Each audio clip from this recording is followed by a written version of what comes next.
Condition orange. Condition orange. Situation Delta in effect. Please enter your agent number now, followed by the hash key. Don't watch TV. Don't read magazines. Don't even listen to NPR. Time comes when silence is betrayal. More for themselves and less for everybody else. But I'll tell you what they don't want. They don't want a population of citizens capable of critical thinking. They don't want well-informed, well-educated people capable of critical thinking. They're not interested in that. That doesn't help them. Think for yourself. Election authority.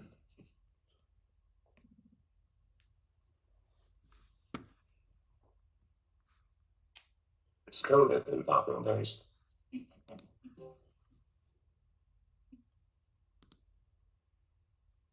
All right, welcome back, everybody. Wednesday, January 10th, 2024. Pretty slow day in the news. Top story this morning was Hunter Biden showing up at his contempt hearing.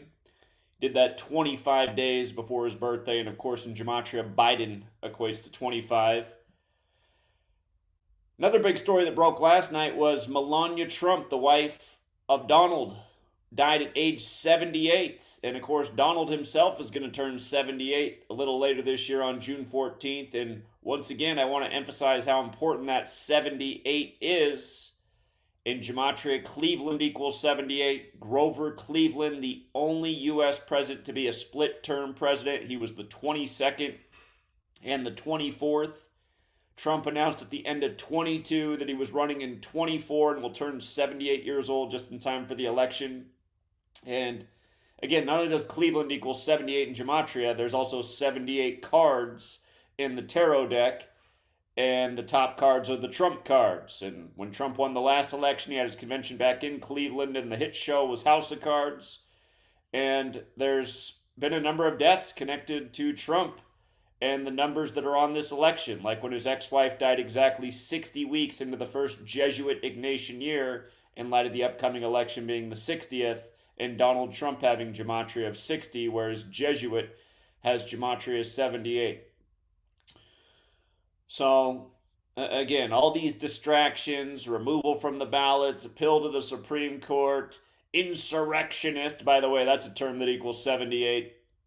All of these distractions that pretty much everyone in America is caught up in, that's not what matters. What matters are the numbers, the deaths, the rituals. They are the things that foretell what is to come, just like how when we were pointing out Beau Biden's death at age 46 and how it showed that Joe Biden would become number 46 in the election exactly 46 weeks after the Pope's birthday. And sadly, we struggled to get anyone who has a large platform out there to acknowledge this. Seemingly, they don't do it because there's no ratings in it. I mean, I sit back and I watch these other people talk about these things and the huge audiences they get. It seems like just, following those mainstream storylines is where it's at. People are just so caught up in the mainstream. And Jim Hightower, he once said, even a dead fish can flow with the mainstream. It's frustrating to witness, though, and it's, I think another part of it is people don't want to break from the herd, in the mainstreams where the ratings are, where the money is. Saw a debate last night on YouTube between two people debating over what should happen to Jamal Bowman, who pulled the fire alarm some months back. You might recall, and we covered that, what a ritual it was, just right for the Masonic City, which is Washington, D.C. People, just that debate last night over that was just raking in the donations. So, we can do a 3-hour broadcast over here. We'll be lucky to raise $10. You can have a debate over some nonsense in the mainstream. You can make thousands. So, anyway, I don't have a whole lot to say tonight. Rather than ramble on, we will open up the phone lines. And if you do want to call in tonight, it's the same number every Wednesday night. It's 213-233-3998.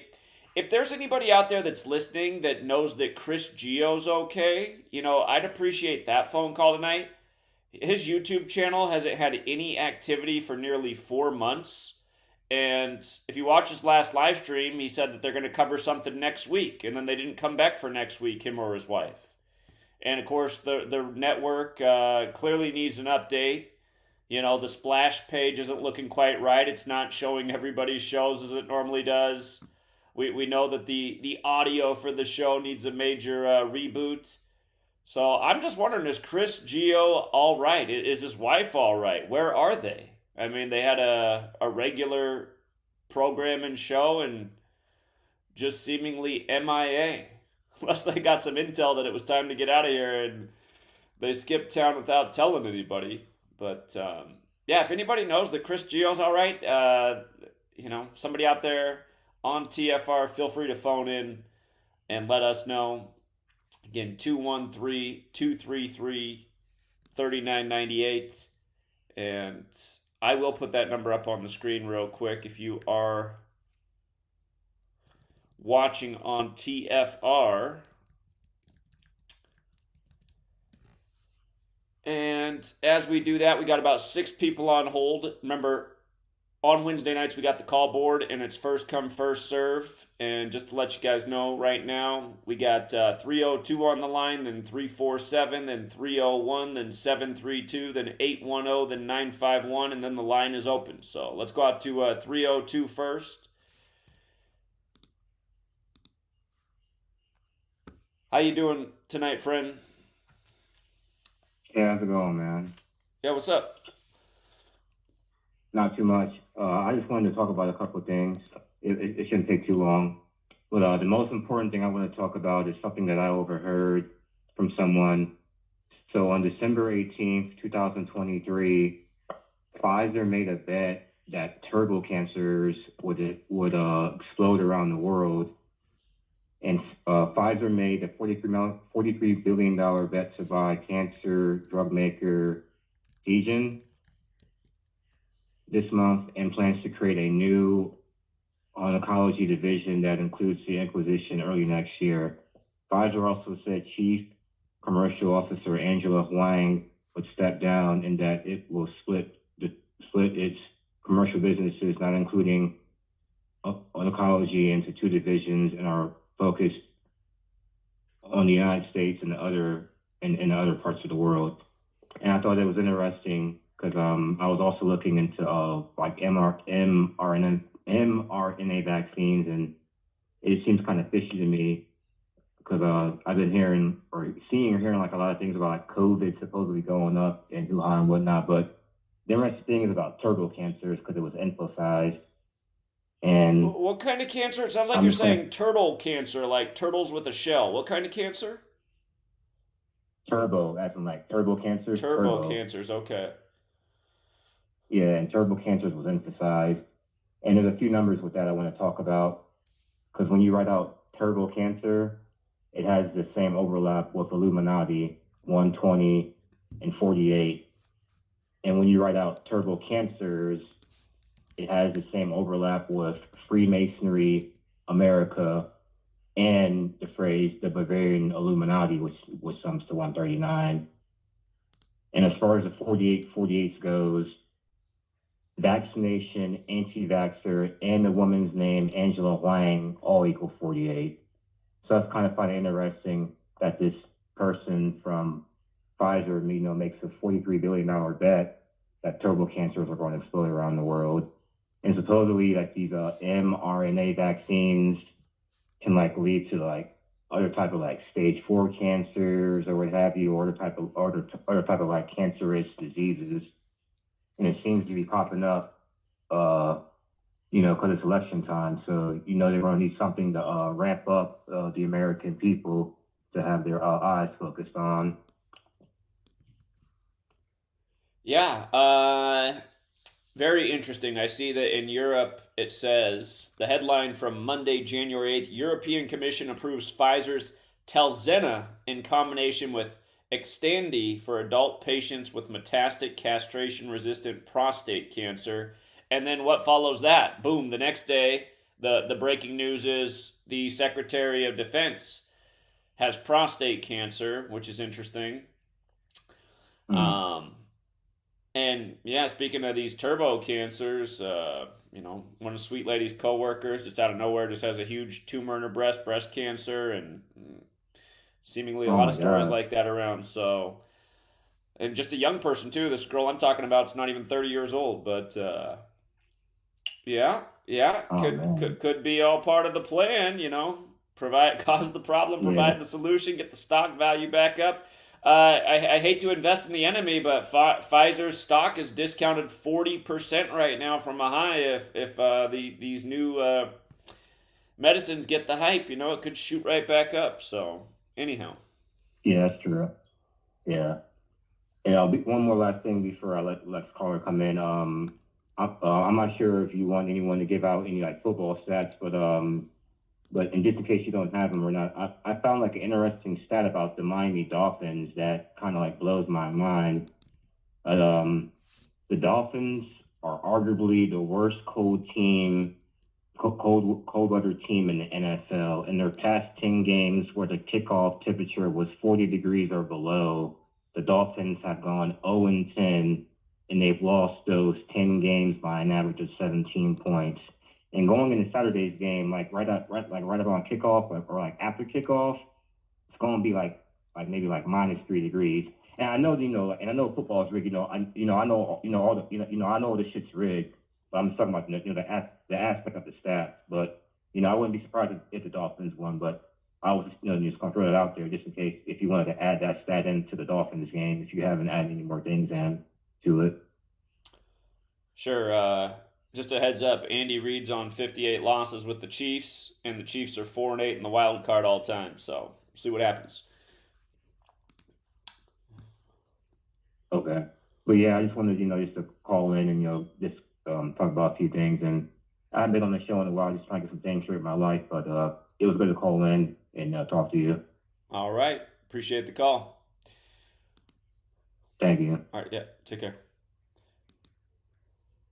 Okie dokie. Let's go out to 347. 347, you're on. Hey, what's up? What's up, Zach? You can hear me? I can hear you. I got a couple of topics. The first couple is you see Nick Saban retired today. Pete Carroll's out. Eric Spoelstra got that contract, and Kawhi Leonard got his contract. So what was up with all those stories for today? Well, Pete Carroll's out on the 19-day numerology, and Seattle's the 19th city. Nick Saban's out on his 72nd day of being 72 years old, reminding who runs the scripts, the Jesuits. And Spoelstra got 120 million while he's on 15 losses, which is interesting because 120 is the 15th triangular. And was there one other thing you asked me? Kawhi Leonard, was that yesterday or today? Kawhi Leonard. Oh yeah, Kawhi got paid 152 million right before he faces the Raptors, who he won the championship with. So must be something about that. This is the reason why all those stories came out on the same day, right? Well, some were yesterday and some are today. So. Oh, okay. I just thought that was curious that all those sports stories happened today. That Nick Saban is out, Pete Carroll is out, Spoelstra got paid, and Leonard got paid. I just thought it was interesting. And you said it's on the 19th day numerology. So, the next one is Trump. You see Trump lawyer in court talking about that he could get the Navy SEAL to kill his enemies and he wouldn't be charged. And then there was a story about two reporters making jokes about assassinating Trump at the trial yesterday. Did you see that? I missed that, but it reminds me when he said he could get away with shooting somebody in the street back however many years ago that was. Yeah, how joke is that, Zach? That the president can say that I can just kill anybody and there's no problem, and nothing can happen to me. People don't see the joke in that. Yeah, so he's telling you he's untouchable. He's untouchable. Oh yeah, and one more thing I saw, it was 25th anniversary or something about the Sopranos. I saw something about the Sopranos 25-year anniversary, something about the Sopranos, something about 25-year anniversary. I don't know what it was. It was something. Yeah, the show came out in 99. The show came out in 99. Remember, Sopranos equals 99. It came out in 99.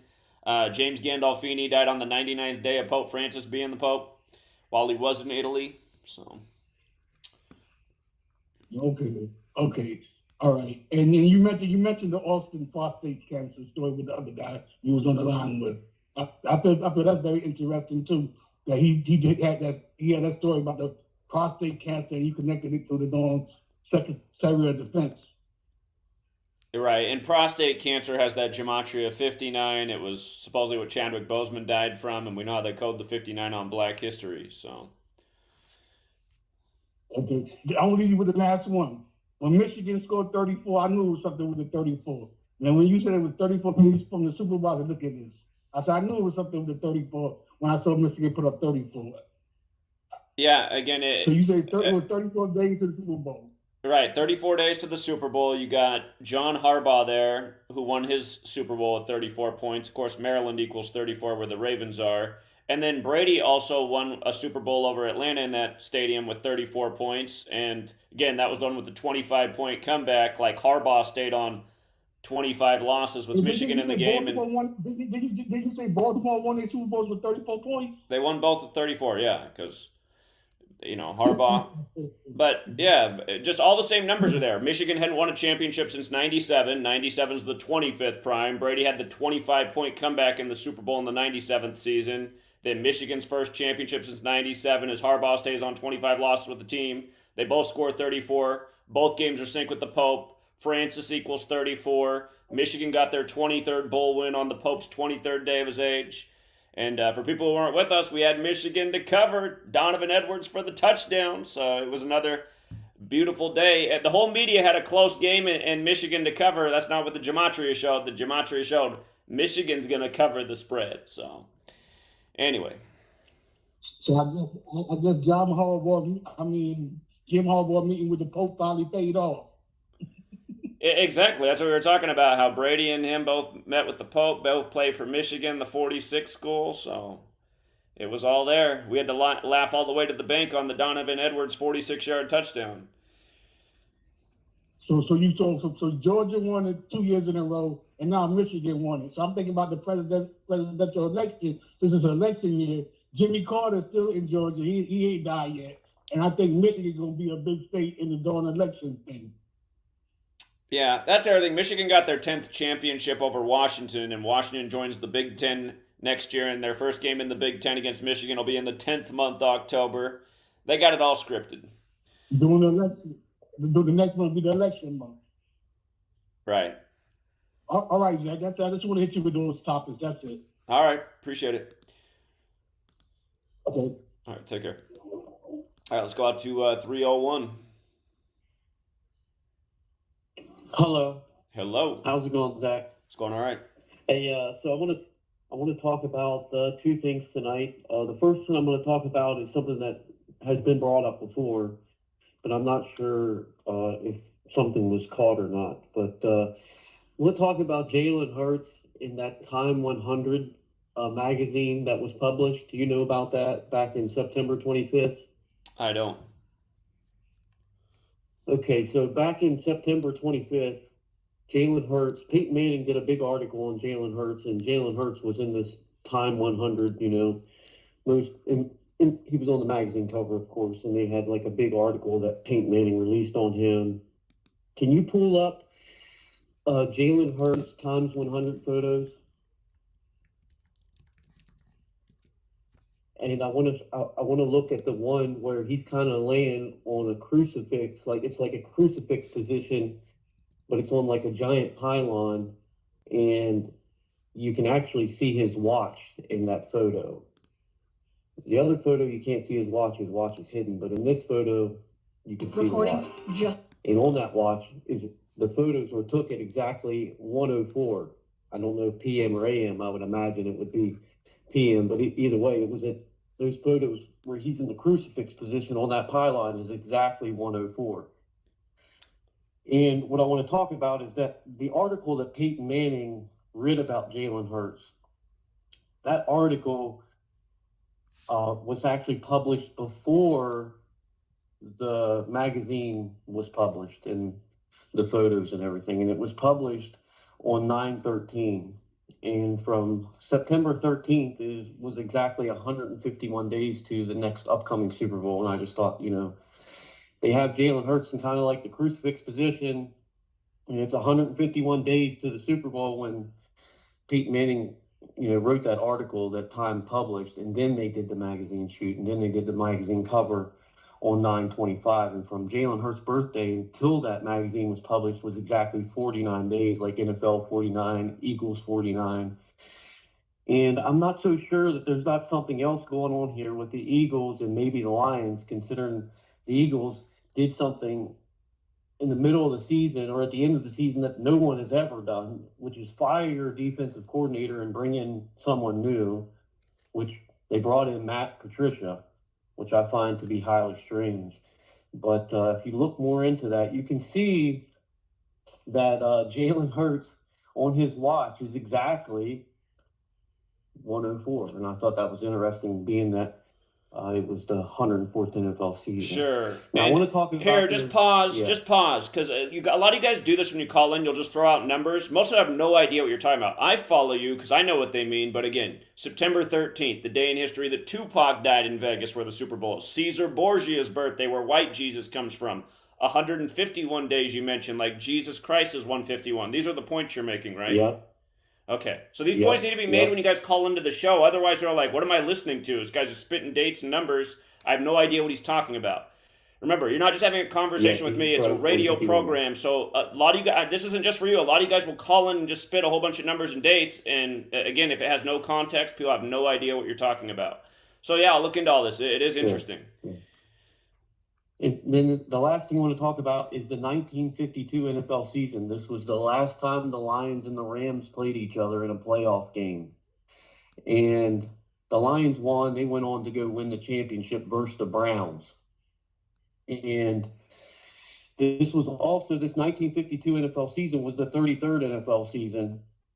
And Dallas Texans were the newest franchise. This was their first and last season of that season.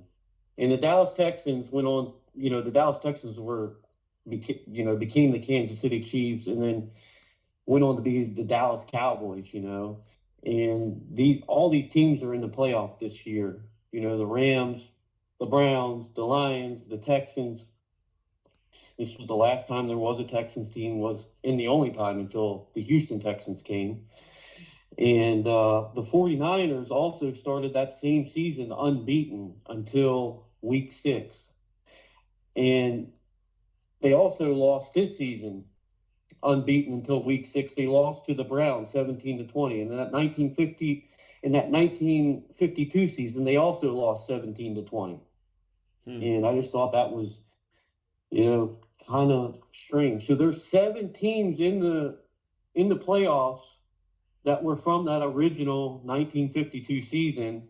And then you have 3, there's 10 total that are expansion teams. Of course, you have the Houston Texans, the Dallas Cowboys, and the Kansas City Chiefs.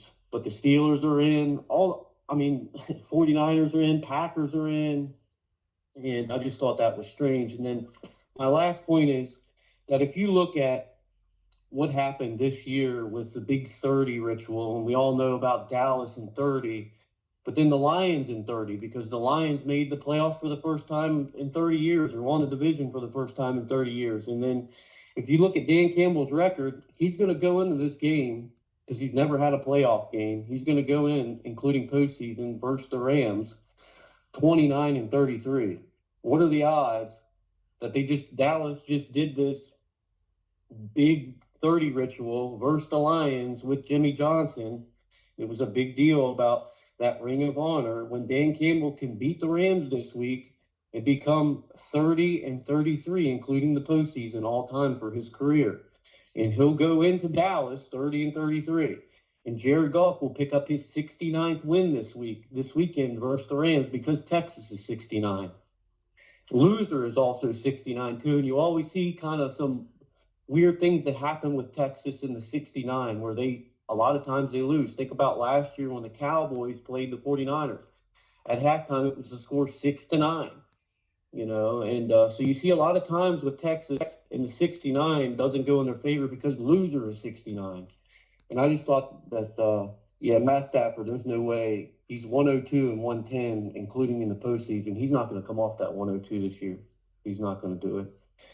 And, but it looks good for the Cowboys to win this week and the Lions to win this week. And I would almost bet that the Browns go too. And I don't know if there's some deeper narrative here, Lions and Eagles in the championship game because of that 1952 season. I don't know. Maybe the Browns go versus the Ravens in the AFC championship game, and the Lions make the NFC championship game. I'm not sure yet. It's hard to say. It's still a little bit too early, and we're always playing catch up in a way. But they always pay, some kind of homage to history, and it looks like something going on with the 1952 NFL season here between the Lions and the Rams, and then they're going to go on to Dallas. And I don't know if they win there or not, but either way, Dan Campbell's going to get that 30. He's going to get that 30 this week, and Jared Goff's going to get that 69th win, including the postseason. And it just only makes sense that Dallas moves on too. Mike McCarthy facing his old team, the Packers. And I would almost bet the Browns go too. But that's all I really have to share right now. And I appreciate your time, and I appreciate everything that you do. All right, man. Appreciate it. Have a good night. Yep. All right. He was long-winded there. We are in the commercial break right now, even though we didn't hear any sound. So be quiet here for a little bit and see if the sound does come back. But yeah, we're not hearing music or ads, but we're definitely in the commercial break. I can just see on my end from what it says on the screen. So if you ever wore a suit from the store before, that's one thing. But if you ever got a suit tailored, if you ever got a tailored suit before, you know that it's different from going to buy a one-size-fits-all suit and then having a suit that's tailor-made. It fit different. The pants are different. The way you walk in is totally different. Why? Because it's fit to you. And what I'm telling you is you need to have a tailor-made life. When you were created with a specific purpose, a specific design. You like a tailor-made suit, baby. You gotta stop trying to act like everybody else, speak like everybody else, dress like everybody else, look like everybody else. Stop putting people pictures on the wall and look at them saying that's what I want to be like. Baby, you're gonna do what they've never done. You're gonna go to places that they've never gone. You're gonna exceed limits that they've never exceeded before. You're gonna be able to accomplish things that they never dreamed about. So I need you to be you.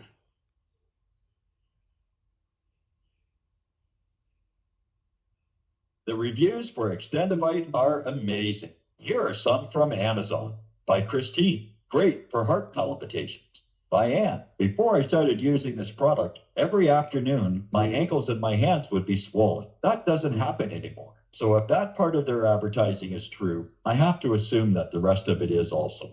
Not to mention that when I had my yearly blood test, only a few weeks after beginning to use this product, my cholesterol had dropped over 30 points. I'm going to continue to take it. By Krog, I love this product. It really works.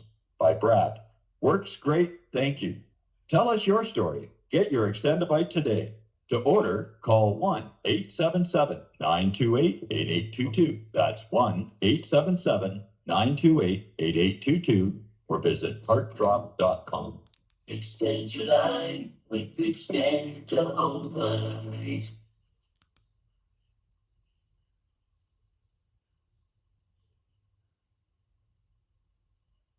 For millennia, mankind has been searching for answers to the big questions, such as, where did the universe come from? Where did we come from? Why are we here? Are we alone? And just what the heck is the Sasquatch all about? I can't promise you answers, and neither can the Woo Crew, but they invite you to join them Friday night at 7 p.m. Eastern, midnight in the UK, for Freaky Friday, exclusively on Truth Frequency Radio.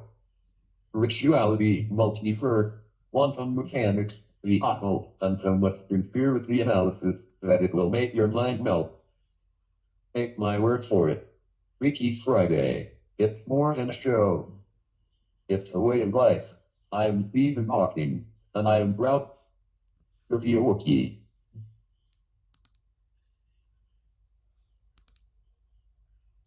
TFR.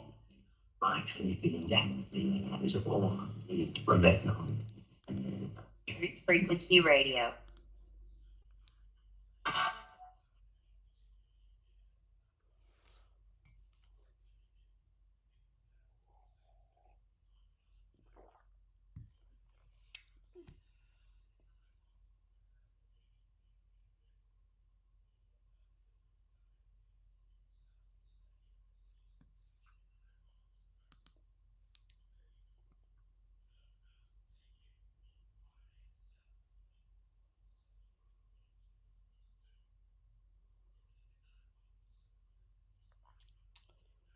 All right, I'm going to assume the music is over. Let's go out to 732. 732, you're on.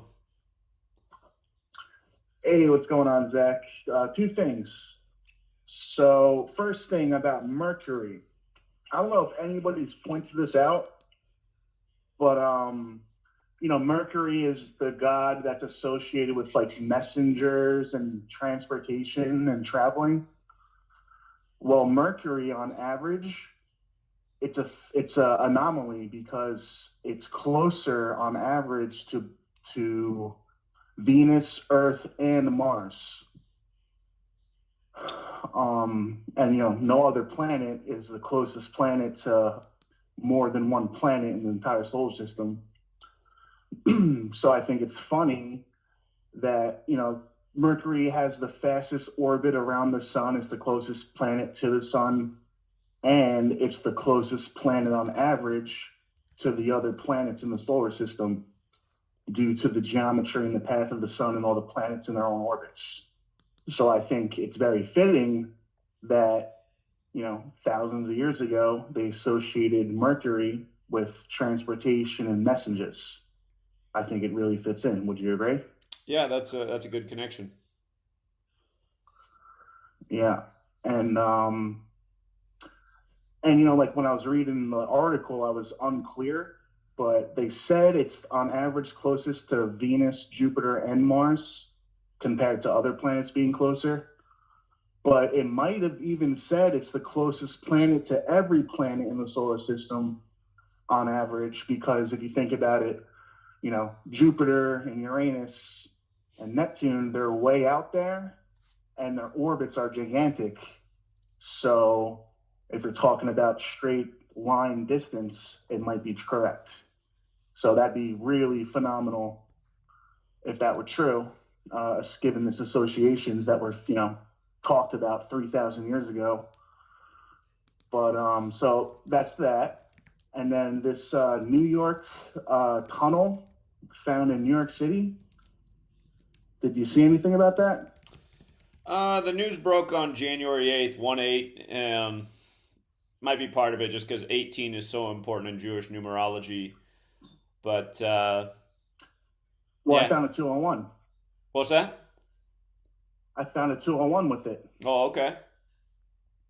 Yeah, so that building, the 770 address, that building was consecrated in the year 1940, and the rabbi who did it was the 6th Rebbe. The 7th Rebbe is the one that, they said is the Jewish Messiah, those Lubavitchers. But so his father was the one who consecrated that building and lived in there for, he died 10 years later. But so from his birthday anniversary is 201 days until that tunnel story happened. What's the person's name? It's this.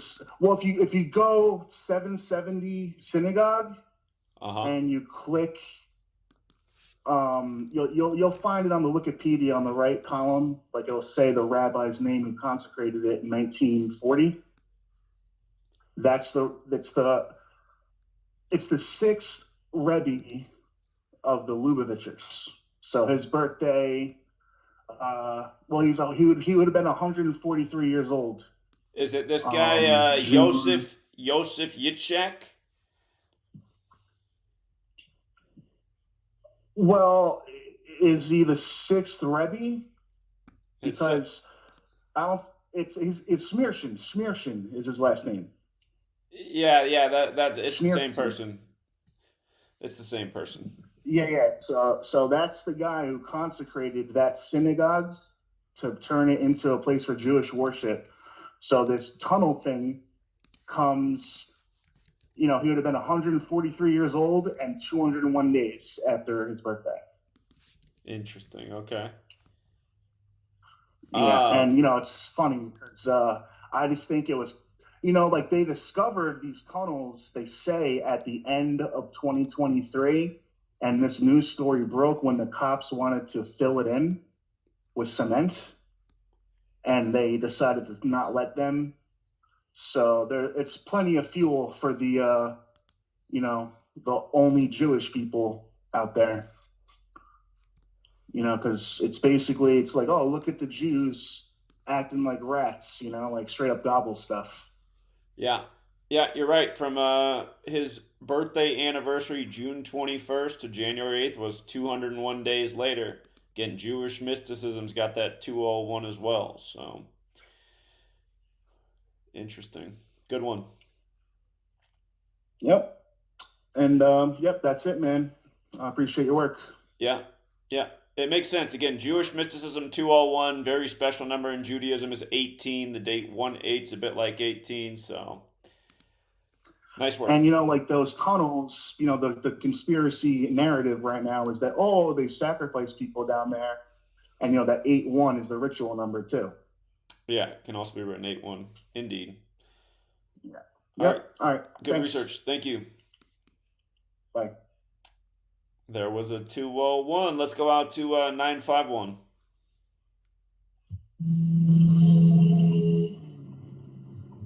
You driving?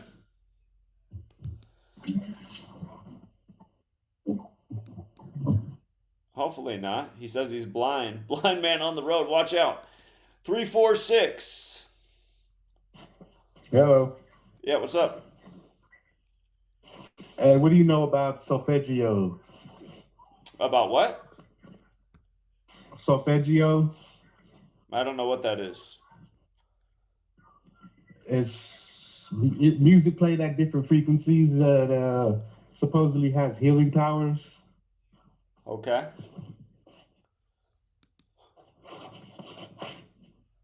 I was wondering if you knew anything about it. I don't. Oh, damn. Okay, well, appreciate it. All right, yeah, take care.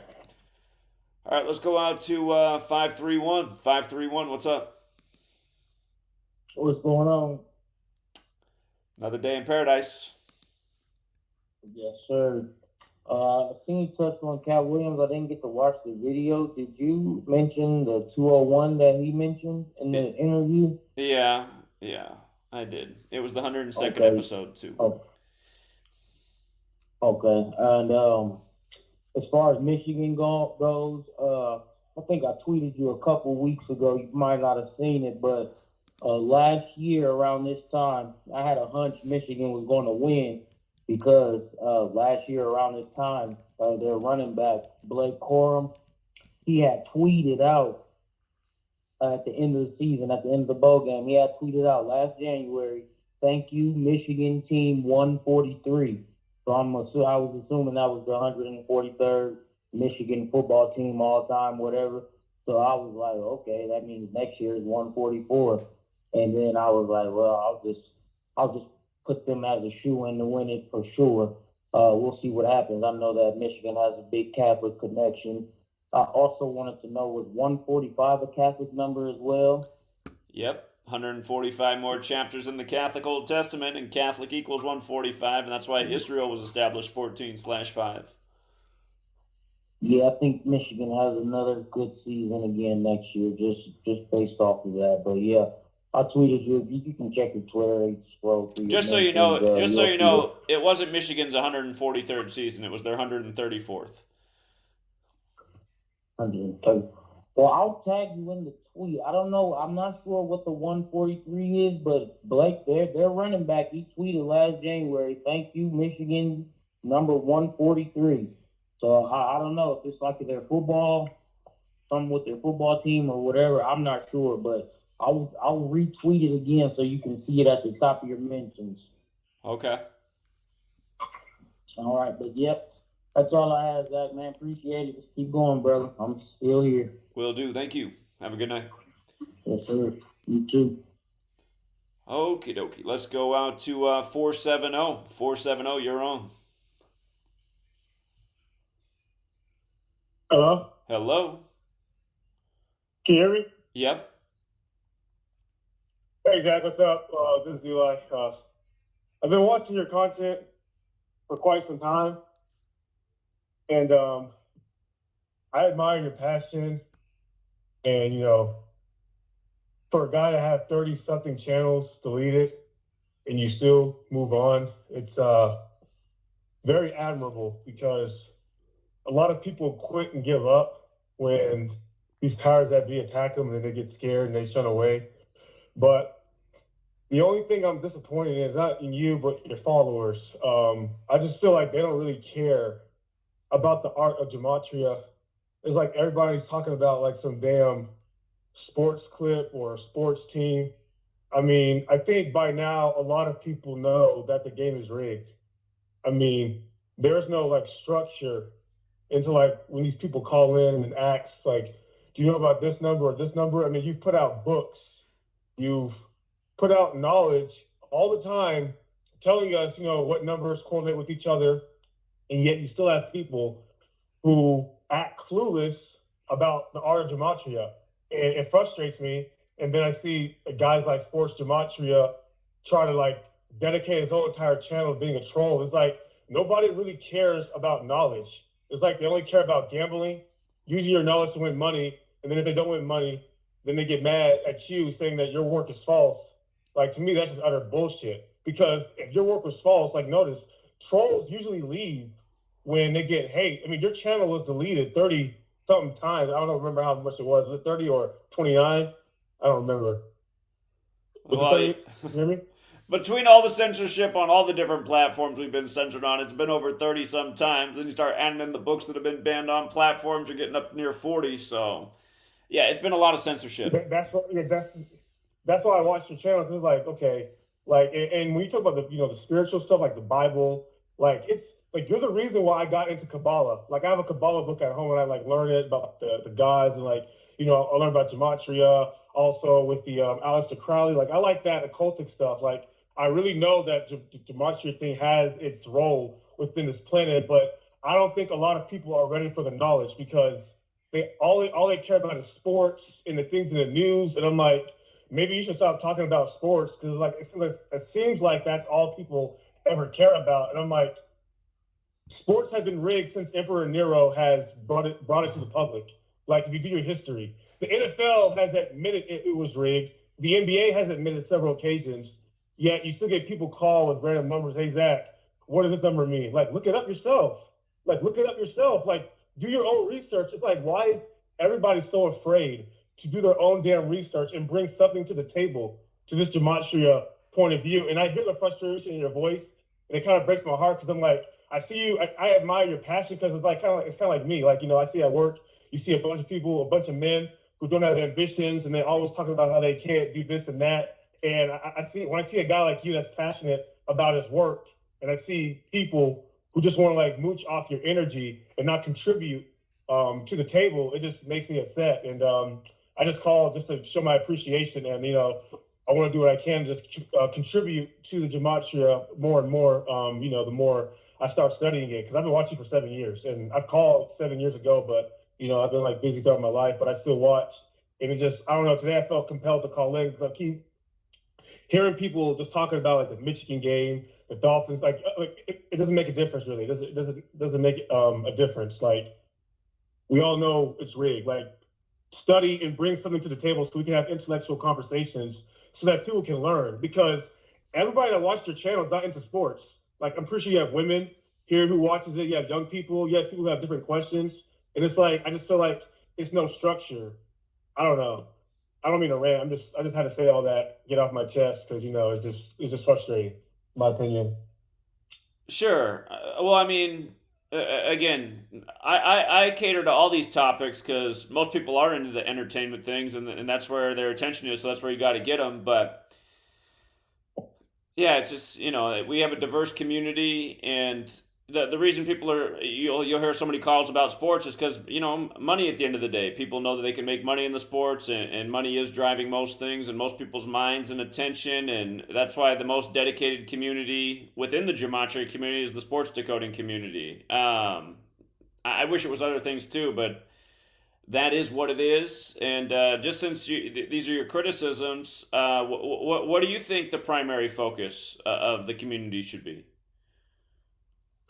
I think the primary focus of the community should be you get like-minded people who actually understand the art of gematria, because noticed something. When Farrakhan first came with the Nation of Islam, he wasn't really good. Actually, not Farrakhan. It was Elijah Muhammad. He wasn't really a good orator, and he didn't bring a lot to the table until he found Malcolm X, and Malcolm X amplified it. And when you look at different religions, different groups, you always have one person that has the knowledge, and then one person that is good at, communicating the knowledge to people that can get the word out to a broad number. And every time I watch you go out to Seattle or go somewhere and try to spread the knowledge to people, you haven't come to Atlanta yet. I wish you did. But when you've gone to these places, it seems like you got more hate and you're trying to do the Alex Jones approach. So it shows you the mindset of people. It don't seem like people actually want to save the world. They just want to look at this knowledge as entertainment, but it's something bigger. Then I watched a video about the Illuminati and how it started, and Adam Weishaupt didn't like the Freemasonry. So he wanted to start his own secret society, and it took him years of recruiting. And one thing that stood out to me was he said, I want people that are part of the Illuminati to be rich but obedient. So in other words, if they have the money, and they listen to my ideologies, we can spread the knowledge even further. Whereas in this community, I just heard you earlier, you said people will spend thousands of dollars watching somebody debate about BS, but when it comes to our community, we're lucky to get $10, but you're actually spewing knowledge. It's because a lot of people don't really want to do the research. So I feel like it should be more like people like me or whatever, like you, to actually study the art of gematria for what it is and factor where it came from so that people, when they look at this knowledge and they study this knowledge, they can have a deeper meaning in life. Because I don't feel like gematria was made just for sports and entertainment. I mean, I feel like anything in numerology is kind of like an aura. I feel like it bends to anything. You can use it for good and evil. I feel like people don't really look at it that way. I feel like they think, oh, it's just bad to see Illuminati, use these numbers to control the world. But okay, why is it there? Where does it come from? What is the purpose of it? Why is it esoteric? Why did the Jewish monks hide it from people for so long? These Jewish monks learned from the Rosicrucian order, and that order, pretty much had sacred knowledge. And I feel like once people go back to the old ways of doing things, we can see the BS even more clear. Because I feel like it's deeper than, what the sports thing is. And I feel like, I don't know. I don't want to rant too long. I know other people are calling. I just wanted to call it today just so I can get that off my chest. And that's pretty much my opinion. I just feel like, people, it should be more intellectual people after you've put in 10 years, 13 years of knowledge and have 30-something channels. That's kind of what my disappointment is. It just seems like people don't really care. It's like, oh, what's the next game? Or, hey, Zach, what do you think about this? You've written books about this stuff. So, I don't know. It just frustrates me. But, yeah, that's pretty much it, though. All right, man. Well, I get your frustration, and I do appreciate your support. So thank you for the call. Thanks, man. Have a good day. Bye. All right, you have a good night. Yeah, I feel bad that I haven't been to Atlanta as well. I really do want to get to Atlanta. But yeah, nobody's hearing me on getting the support up. The support just goes down each month. Doing more work than ever this month, the support's even more down. So we'll see. 870. Hey, what's up? What's up, man? Yeah, how you doing? I'm pretty good yourself. I was just curious, did you see that Pfizer is about to take over this little small drug company, Segan, who specializes in turbo cancers, and they're really paying a shit ton of money to invest in it. And then their CEO, in an interview I watched earlier, he of course said 33% of America, or not America, population is going to get turbo cancers. So they must know something's coming down the road with this turbo cancer for them to spend that kind of money. What's your thoughts on that?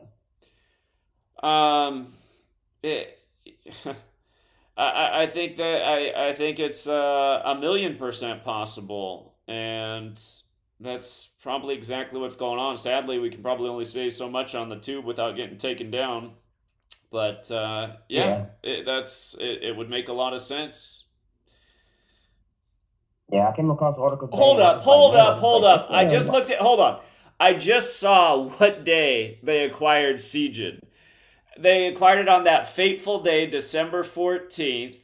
And remember, that's the day the COVID shot went live in the U.S. in 2020. So they got it on the 3rd anniversary. And, of course, 3 goes with 56, which goes with everything with the jab and the pandemic. So, I'll look into this a lot more. But I hate to invest in the enemy. But, hey, it might be a good way to make some money, too. So, Anyway. They might need they might know something we don't know. So yeah, it might be a good thing to invest in them in that. So they must know something, I'm assuming, you know.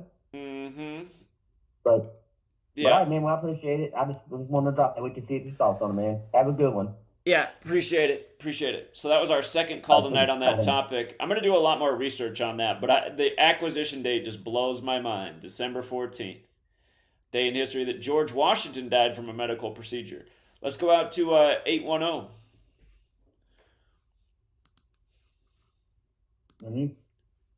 Hello? Hello? You're on. What up, Zach? How you doing? Not bad. This Marvin, bro, from Flint. I had called you like a couple months back about that Bandland rapper. Yes. Yeah, but I ain't talking about that. But look, I had a question. So look, a couple weeks ago, you had did a video about Solar Invictus, right? Uh-huh. So like you said, it was they started the birthday of that on 274 AD, and then you said 46 years later it was on 320 AD, right, for Jesus' birthday? Right. But like, where'd you get the information to say it was at 320? Because like when I had looked it up, I ain't see nowhere I could find 320, and I was arguing with some of my buddies and shit. You feel me? Because I be trying to put them on this shit, and these niggas kind of, you know what I'm saying? They Google my ass and they prove me wrong a little bit. How did they prove you wrong, since that's what's posted everywhere that it began in 320 AD? Because I had seen it at 336. Nope. All right. So I mean, I'm just saying, like, where you cite that at? Again, it's posted in a lot of different places. I was showing it right on the screen when I did the video, so you can go back to the video that you watched. All right, bet I'll just do that then. Yeah. But other than that, I just had to ask you that question because I was arguing with some buddies about that. Okay. But other than that, man, shit, I love your work, bro. Keep doing your thing. I'll be watching you all the time. About the whole thing, man, the sports and shit is cool, but like now that I know it's all rigged and shit, like honestly, people be asking me who my favorite. I'm from Flint, so like people expect me to be like a Detroit fan. I'm just like, no, I'm not really a fan of that shit no more. And then you see Michigan just won, and it's just like I used to be a Michigan fan, but it's just like it don't excite me like it used to. You know what I'm saying?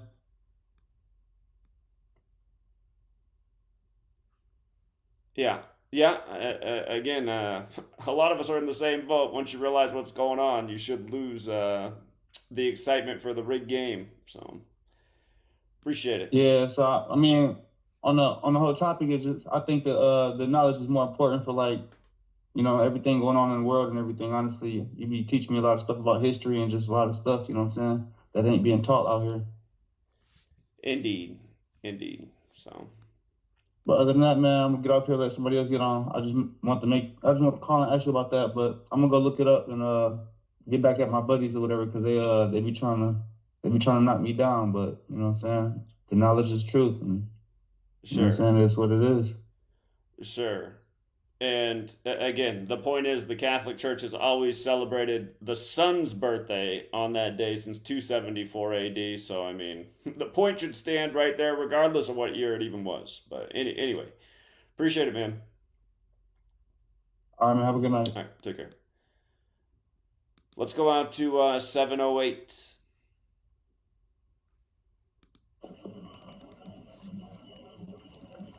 Hello. Hello. Hey, Zach, what's up? How you doing tonight? Doing well. How are you? I'm doing pretty good. I just wanted to talk about basically like biblical references and like basically people being like targeted and shit like all over. Is just kind of like the Kobe Bryant thing. Like, did you happen to know that Kobe Bryant is the third born child? Somebody called in about this the other week, yeah? Yeah, so Kobe Bryant is the third born child. He has two older sisters. And third born child in Gematria equals 144, just like Mark of the Beast does.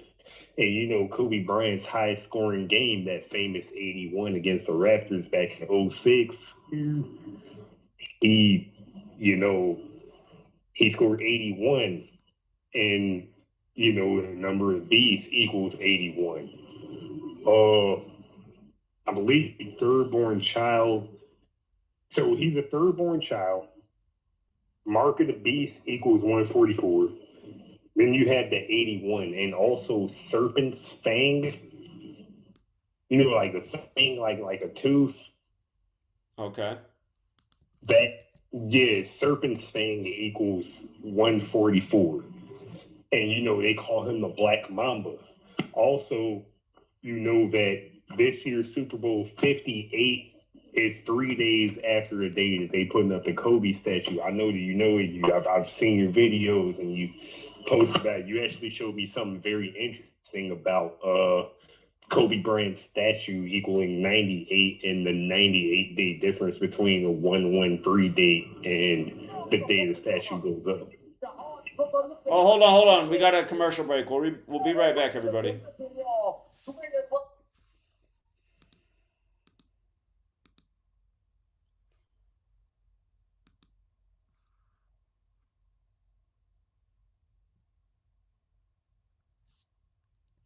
Hi, my name is Ella, and I'm 10 years old.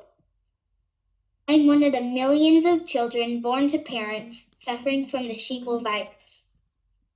Symptoms include the inability to think for oneself, the attention span of a goldfish, and a strong belief in government and the mainstream media. It is estimated that 1 out of every 2 children are being raised by parents infected with the sheeple virus. But there is a cure. For as little as 19 cents per day, you can become a TFR supporter and help children like me get their daily dose of truth. Together, we will make sure every child has protection from deception. I'm making this presentation directly to the American people with the media present, which is an honor to have you this morning because many of our nation's reporters and folks will not tell you the truth. Hey, Bruce, it's all fake news. Hey, Bruce, not true. It's all fake news. Hey, Bruce, fake. It's all fake news. The news is fake because so much of the news is fake.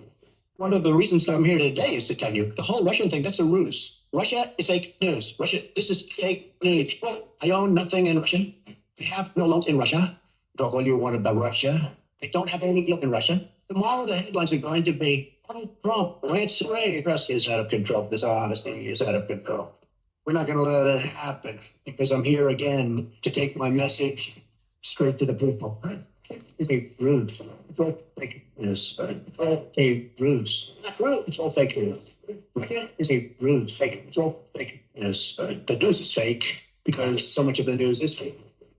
Hillary Clinton gave Russia 20% of the uranium in our country. You know what uranium is, right? A thing called nuclear weapons and other things. Like lots of things are done with uranium, including some bad things. Hillary gave away 20% of the uranium in the United States. She's close to Russia.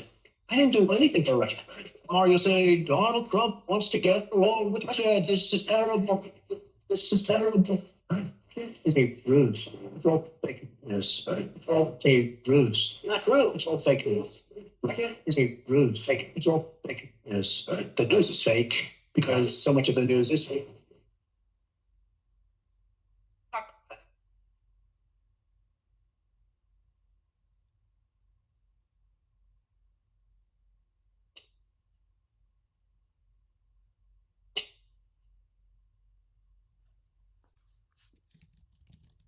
Wherever you are. Make it easy. Oh,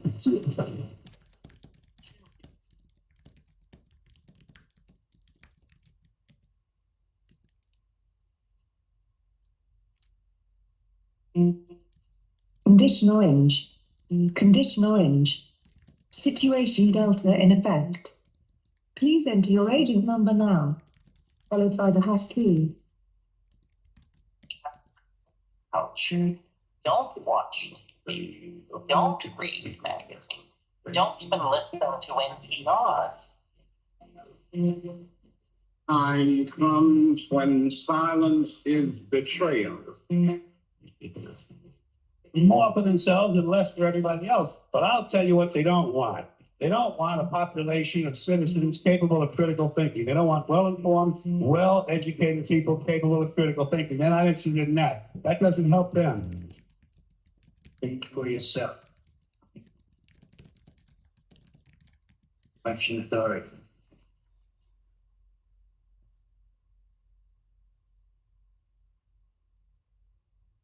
This code has been popularized.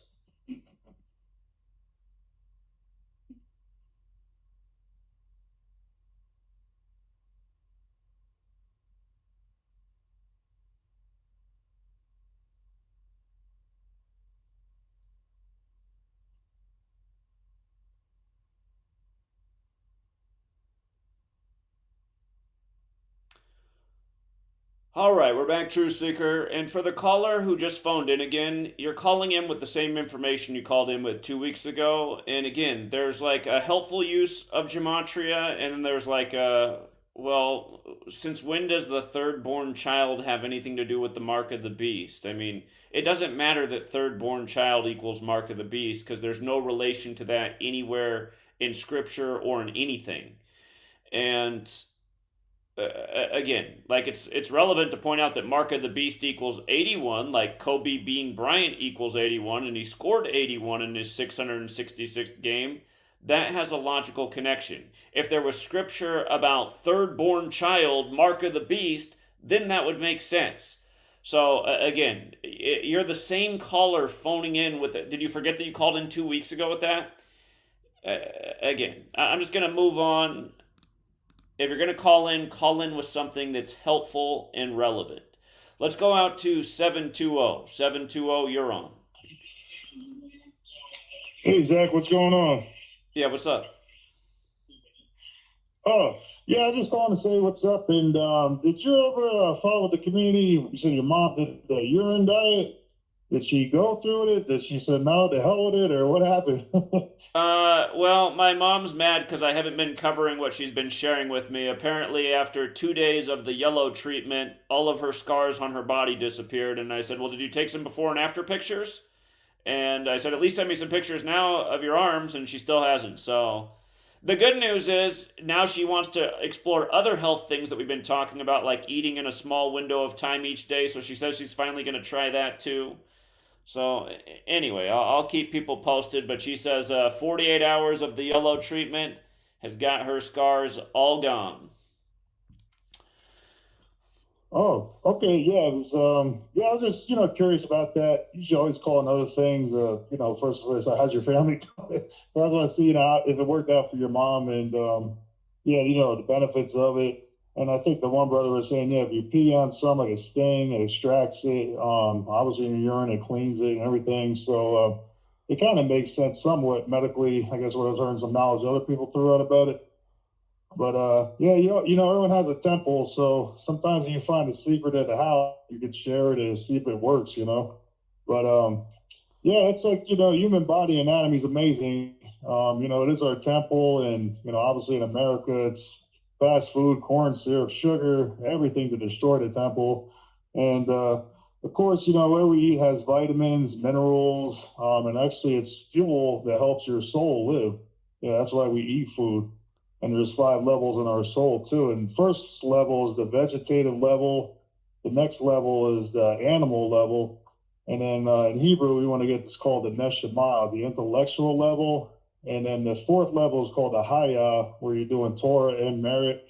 And the 5th level, where the Christians call heaven, is called Akidah, which is basically breaking heaven on earth, and your soul and body is coordinated as one. And but that's really what people call Jacob's ladder. It's your 5 soul level. It can go up or it can go down.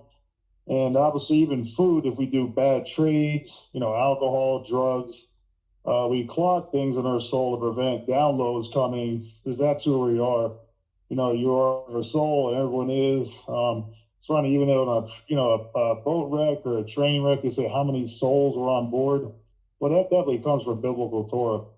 Because the soul is a piece of God, who we all are. That's what we're uniquely created. We're all different. and you all have different downloads, thoughts, different fingerprints. Everything is connected. So it's very interesting when someone does like a diet like that. It's like, well, maybe that can help the temple. And actually, it came out of your temple, right? Your own urine, and you put it back in its filter. Yeah, it could make sense, a lot of ways.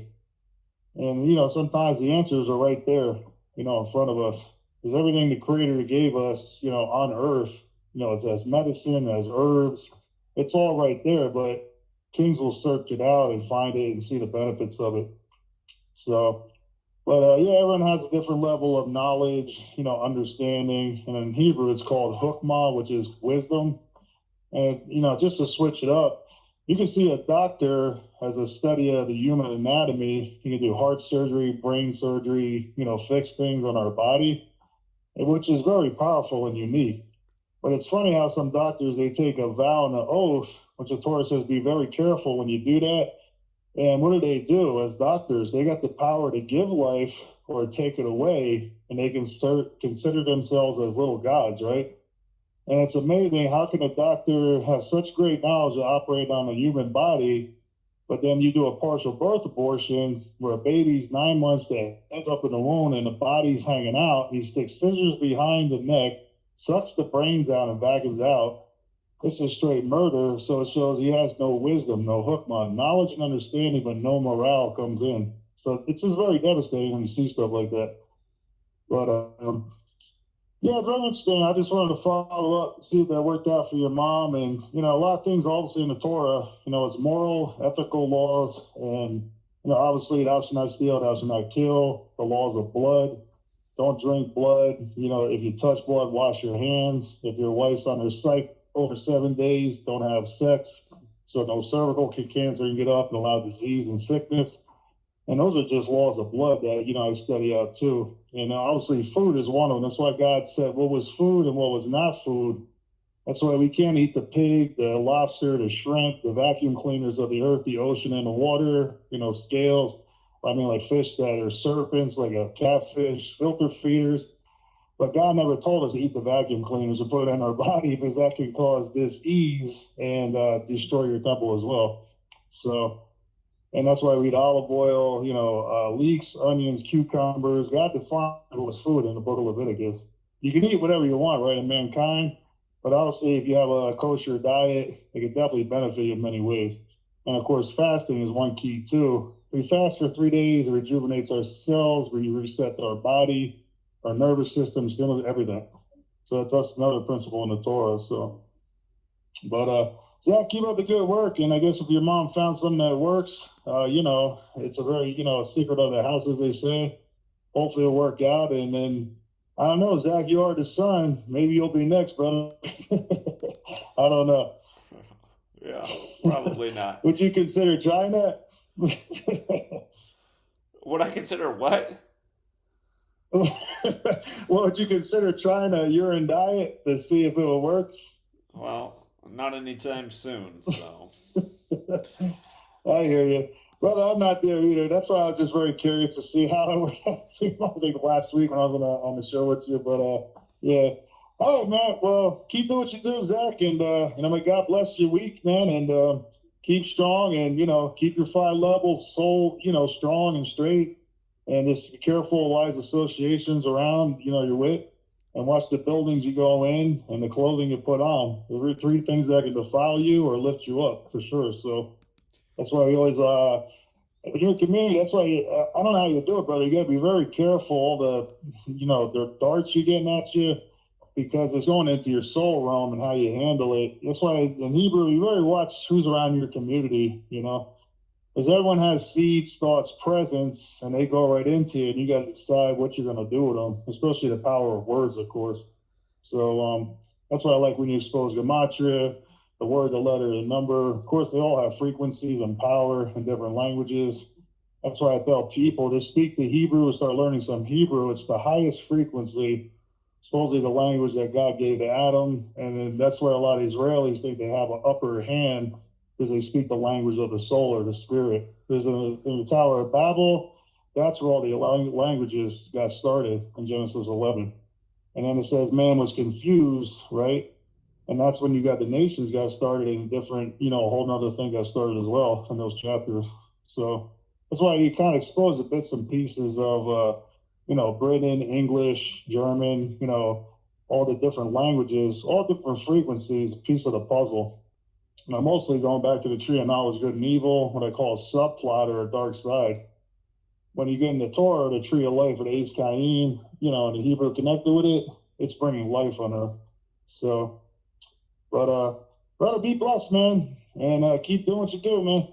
All right, appreciate it. You have a good night. Take care. All right, let's go out to our friend in New York, 347. How are you? How are you doing? Doing well, thank you. Hello? Yeah.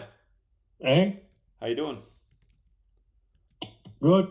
How are you? Happy New Year, man. Yeah, same to you. Hey? Same to you. Yeah, that's the problem, that's awesome. Hello? Yeah, I'm here. Can you hear me? Oh, yeah, you know. Okay. Yeah. So what's new with you? Okay. Not new enough. Same, not new for the new year, Sure. Just Same old same. all the stuff, all the things that fulfilling what you talk about, you know what I'm saying? Sure. A lot of people start realizing what's really going on, Indeed.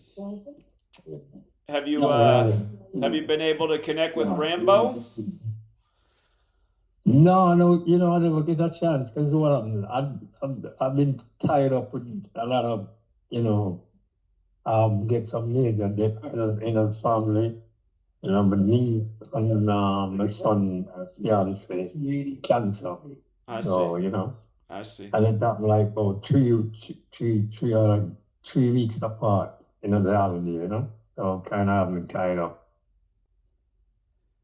Well, I'm glad you made time for us. Eh? Well, thank you for making time to call us tonight. Yeah, because I couldn't tune in last week. That's okay. You tune in almost every week.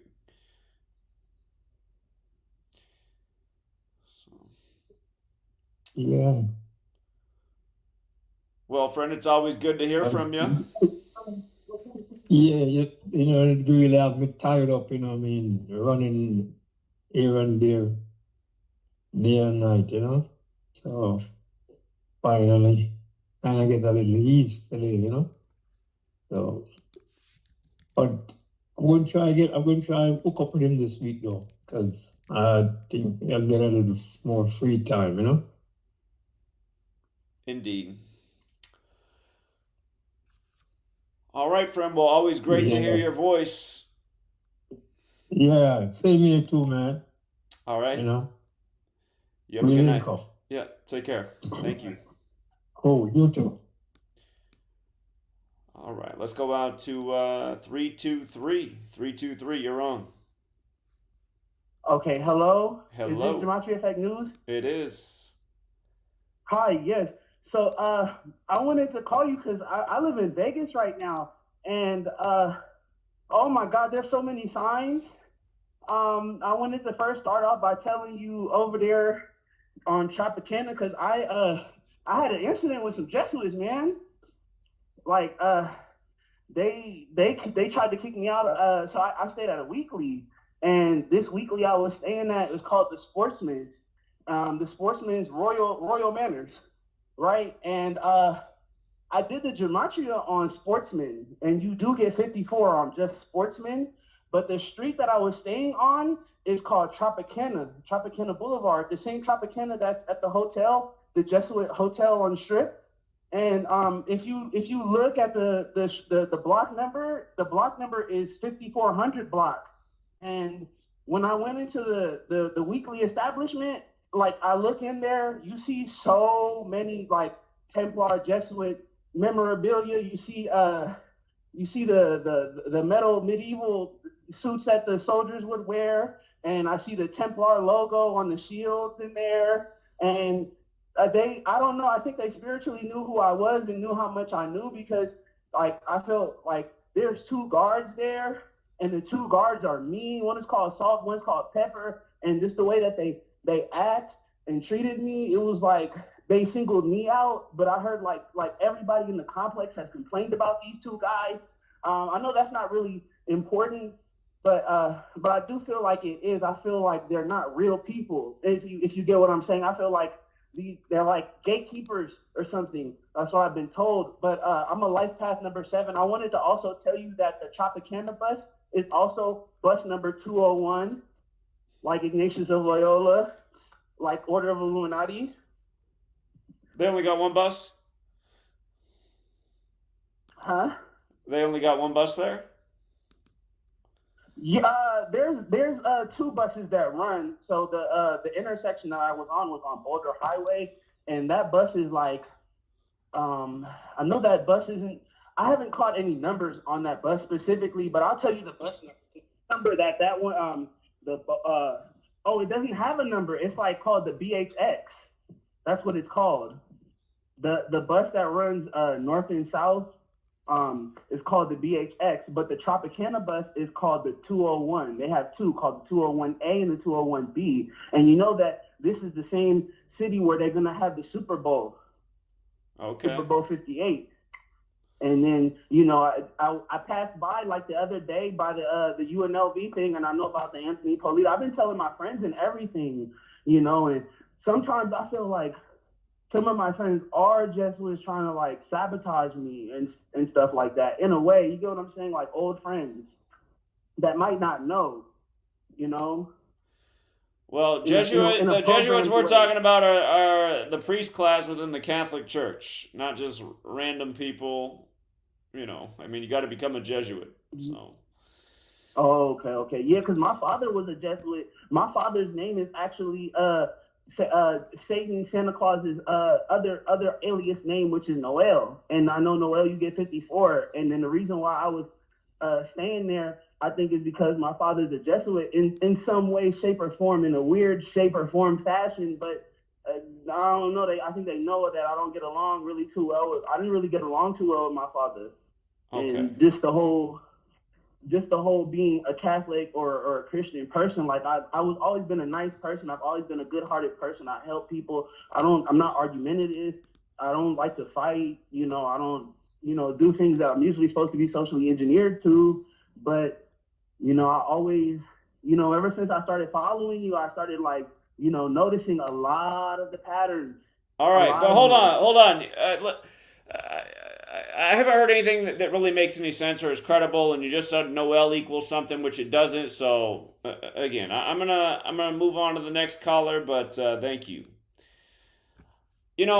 You guys, what I wish was happening on TFR instead of just like random calls, I wish it was like about building. And hey, Zach, I'm using your website and putting on this event, trying to get the truth seekers out here. It's just, I've been working for a long time to try and get people to organize and network and have purpose and use the knowledge in a credible way. I mean, that just sounded ridiculous, like, they're on 5400 block, and it's just, I just don't know what to do at this point, man. It's annoying. Let's go out to 480. I mean, again, it shouldn't be like this. We have awesome knowledge that actually has a purpose and can be used to expose the system that's ruling over us. It's like 90% of the phone calls are just like, I don't know. Let's go out to 480. What's up, 480? Hello. Yeah, what's up? I have a string of Bible verses and some gematria at the end, if that's good for tonight. All right, let's hear it. Okay, so we'll just start in 2 Kings chapter 4, verse 38. So Elisha returned, and while in the company of the prophets, she was meeting with him, and he said to his servant, "Put on a large pot and cook some stew for these prophets." One of them went out into the fields, gathered herbs, found a wild vine, and picked it.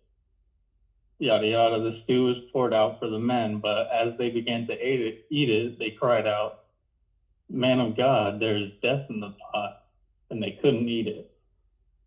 So she thought she was cooking for prophets, and they put a wild vine in the pot, and all of a sudden there's death in the pot. And then Jesus, John 15 starts with him saying, I'm the true vine, right? And what I think that plant is that it's referencing is belladonna, because it can put you into, they used it as like an anesthesia, and also it's a poison if you take too much of it, but it can put you into like an anesthesia state, so like a death state, you know, and then like a dream state, like a prophet. And then another example I would say is Lot and his daughters.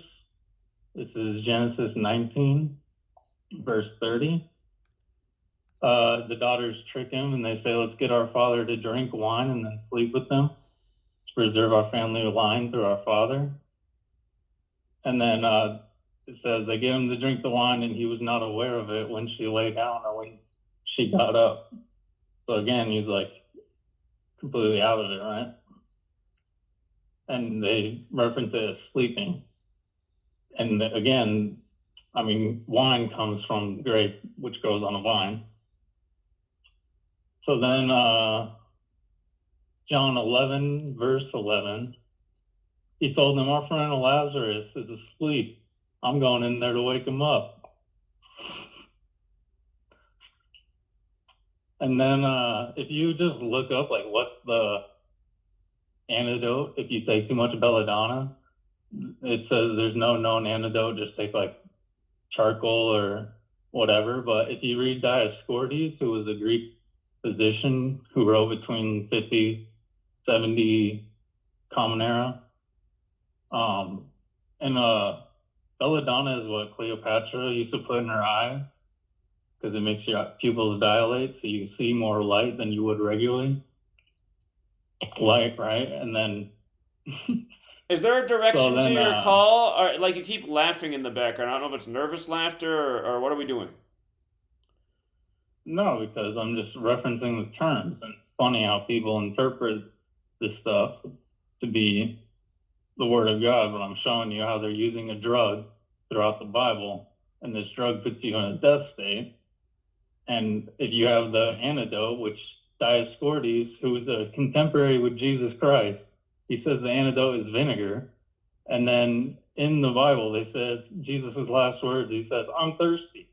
One of the key things to know when you're poisoned by belladonna in the first century is that you start to suddenly get super thirsty.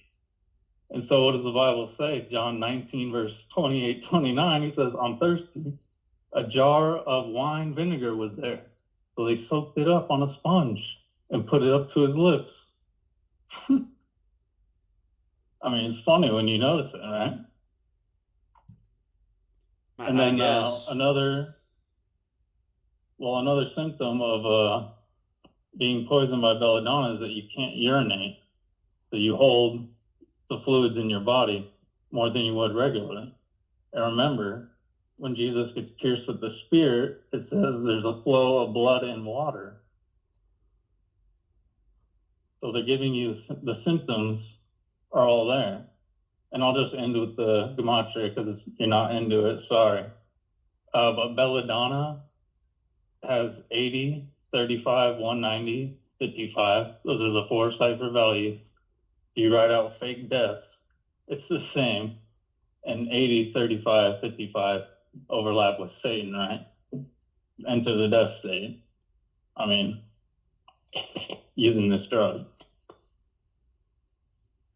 Okay. And So so ultimately the point you're trying to make is what? That you can see in the Bible, they're using drugs to give to prophets. And Jesus says, I'm the true vine. And there was a god of intoxication, which is symbolized by the vine. So, I mean, this is pre-Jesus. Jesus is embodying these symbols. And then, you know, they poison their father to sleep with them in the holy text.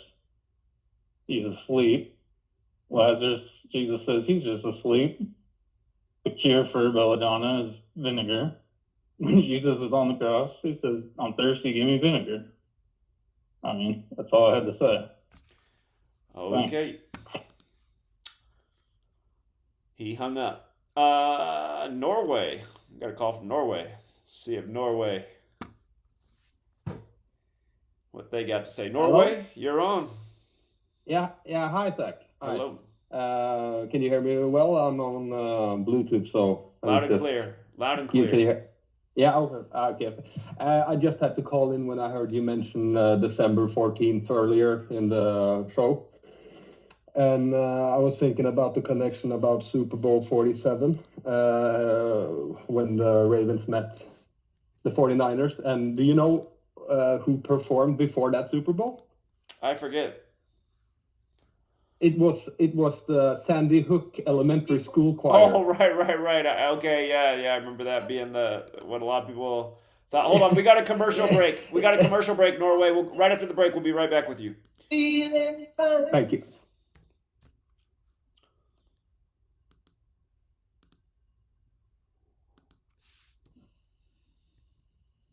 I got a good philosophical statement for you. Life was designed to respond, to deserve, not to need. On this planet, it doesn't read, if you need, you will reap. No, it reads, if you plant, you will reap. You say, well, I really need to reap. Then you really need to plant. Life wasn't designed for the needers. Life was designed for the planters. Life doesn't respond to what we need. Life responds to what we deserve by activity, belief, faith, action, movement. You gotta take a step. So one of the things to make clear when you're bringing somebody on board is say, Mary, if you step, we do these things. If you take 3 steps, we go this, and this, and this. And if you do this, we do all of this. But if you don't move, we don't move. It's very important to make it clear. Why? Because everybody needs to pay. Everybody needs to pay. Even if the payment is only token, it has to be paid. Because life responds to deserve, not need. Extendivite is more than just a heart tonic. Do you have any of these symptoms? Night cramps in the hands and feet. Your arms and legs often go to sleep. On short walks, do your legs get aches and pains? Is your memory worse than it used to be? Ankles that swell late in the day? Has your blood pressure increased lately? If you answered yes to even one of these questions, you may have early warning signs of arterial blockages. Your body is saying that it is time to take Extendivite.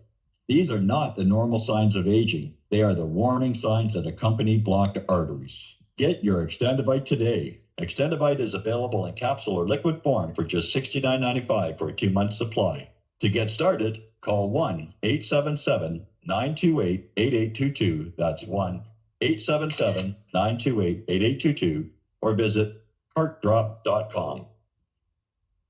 Extend your life with Extendivite. Hey everyone, it's Mark Sargent from Strange World, broadcasting live every Tuesday evening, 10 to 12 Eastern, 7 to 9 Pacific, right here on True Frequency Radio. Strange World covers a wide range of topics, from enclosed world theory to lunar waves to the end of the world in film. It's basically doomsday with a silver lining. With the audience as my co-host, we take an optimistic approach to all things conspiracy and promote confidence, hope, and humor whenever possible. If there's a topic you want us to cover or a guest you would like to see interviewed, please email me at msargent23@comcast.net. So please join me and tell your friends about Truth Frequency Radio, the leader in real radio programming, bringing you quality, cutting-edge broadcasts from around the world.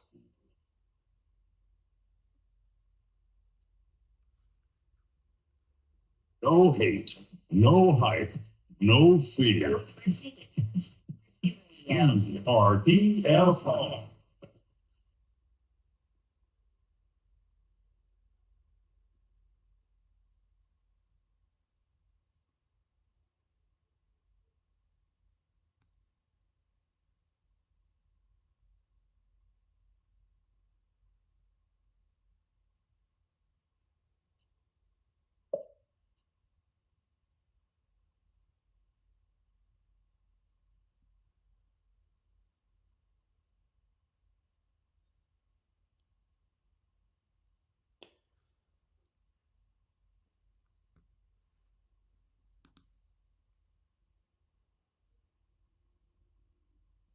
Okay, gonna assume that the music stopped. Again, we still are dealing with the audio problems, and hopefully somewhere Chris Geo's all right and can come back and resolve this one day. But we got Norway, and then the 202, and then it looks like we got a Big Al sighting, and then the 346. So there's only a handful of people on hold. If you do want to phone in, again, get in line. You will definitely become part of the show. And for all you guys who complain, show after show about the callers, you guys can always phone in.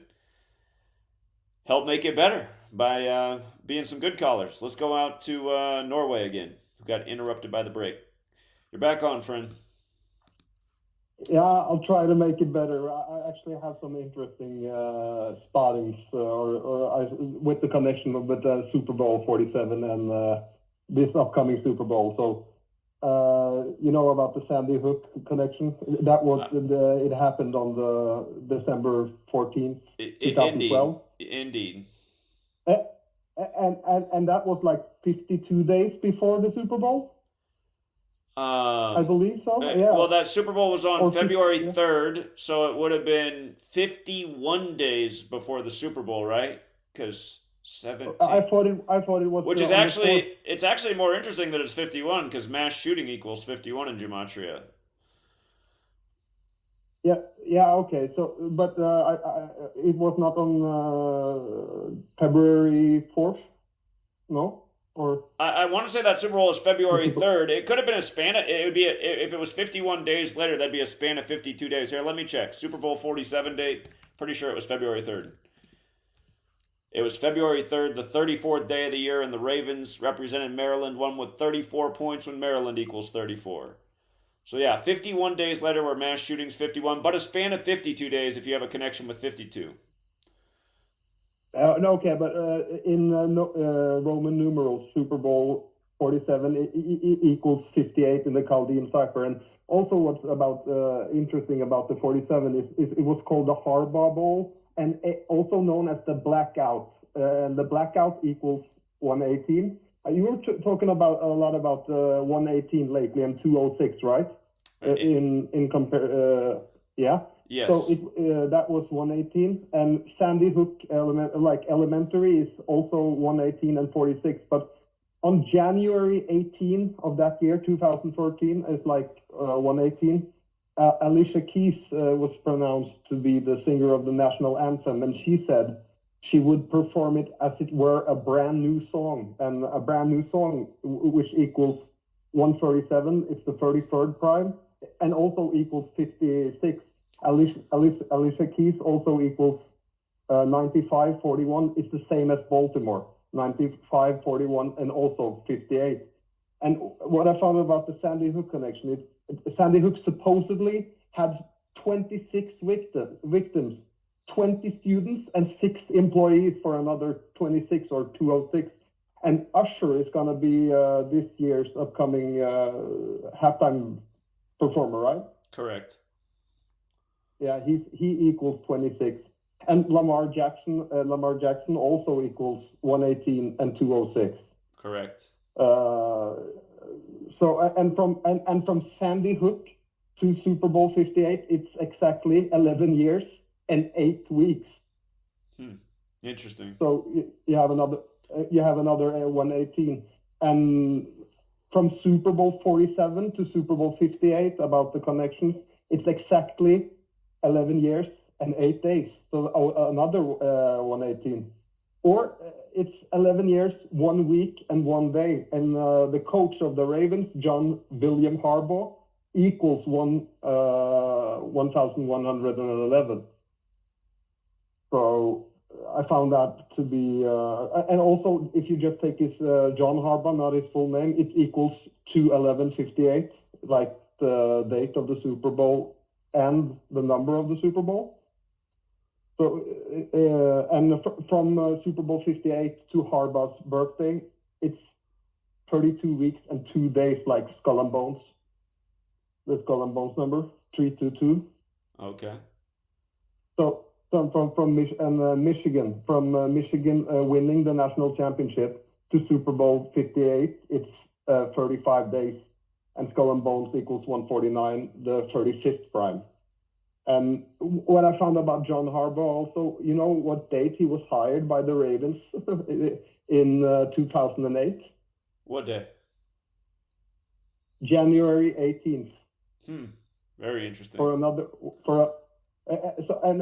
from the date of the hiring to Super Bowl 58, it's 16 years and 25 days, or just in days, it's 5,869 days, which is the 773rd prime. And the 773 is the 137th prime, which is the 33rd prime. Yes. So it's a lot of numbers. And also from the date of his hiring, it's 838 weeks and 3 days, like Ravens equals 83 and 38. And he won his first Super Bowl on the 35th day of the year, leaving 330 days left in the year.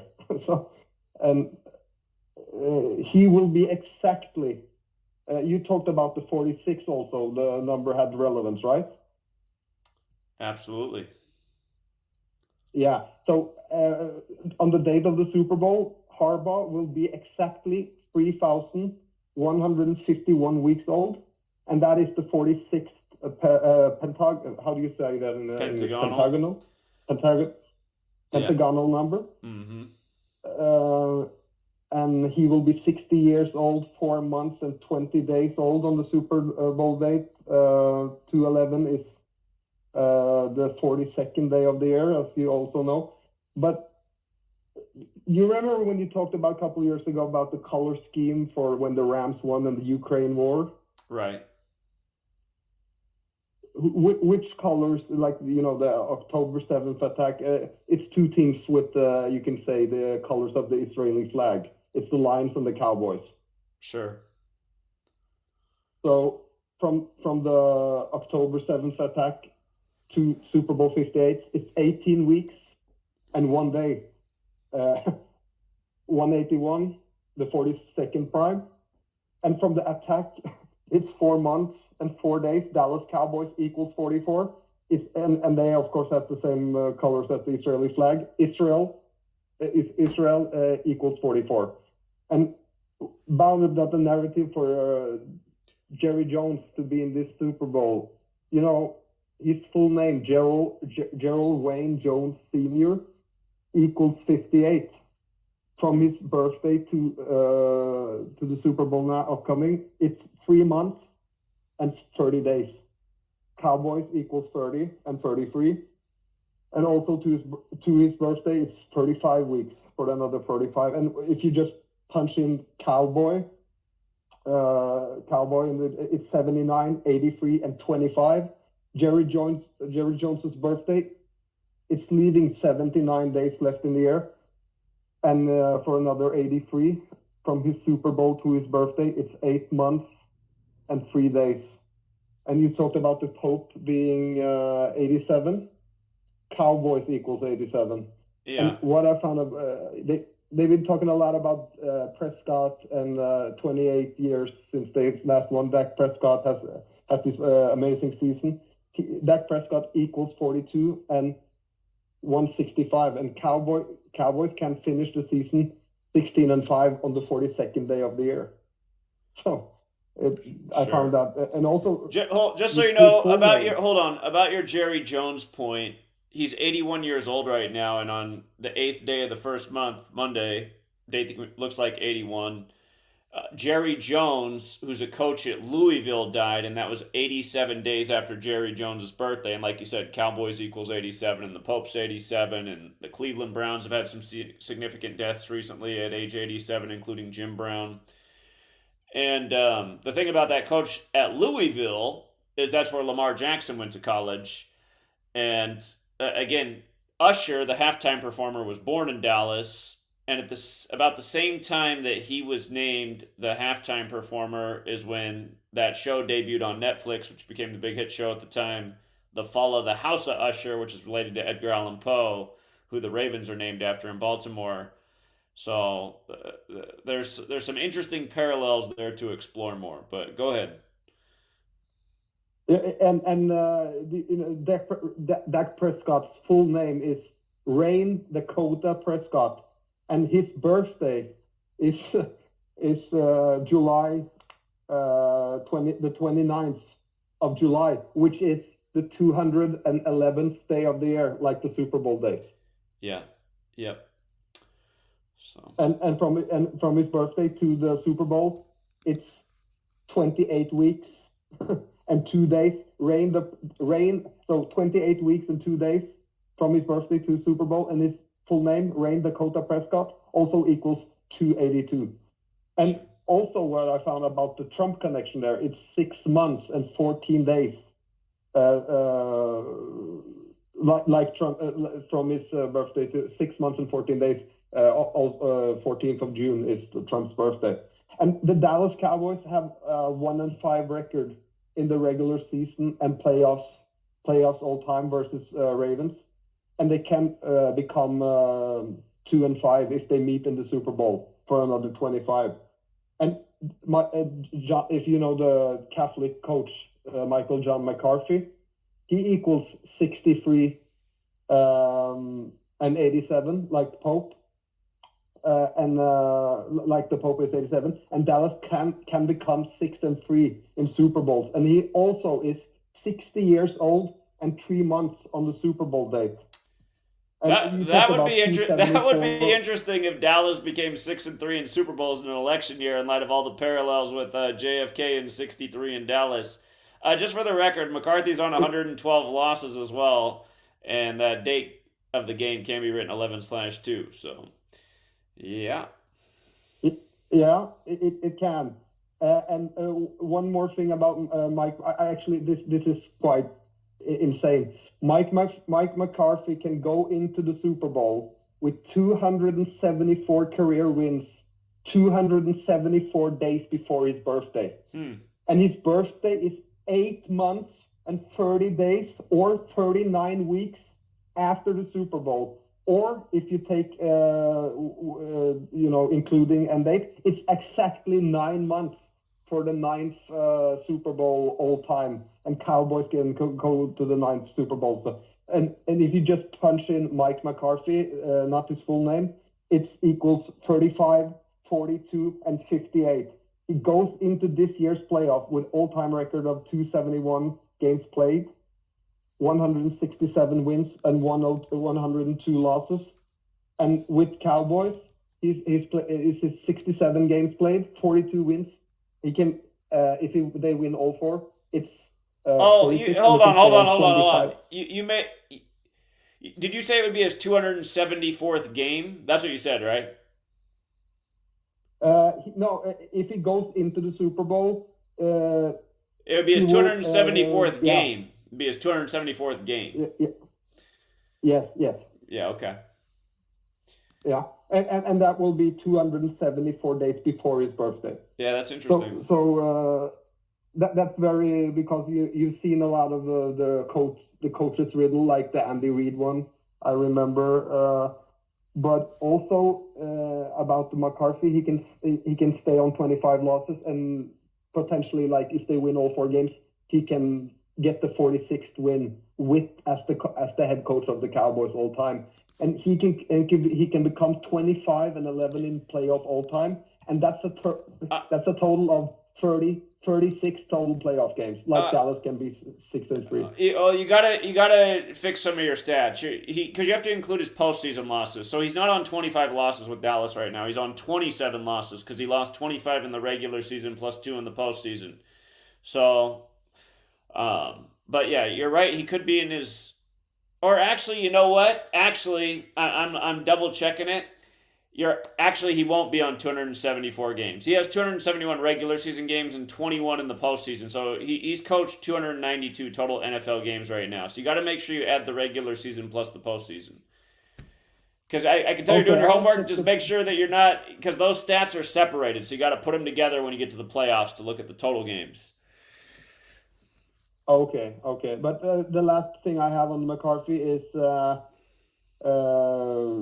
it's 4,753 days since he won the Super Bowl, and that is the 97th triangular number. Like 97 is of course the 25th prime. So it could be a very not that shocking Super Bowl with the numbers, the first seed and the second seed.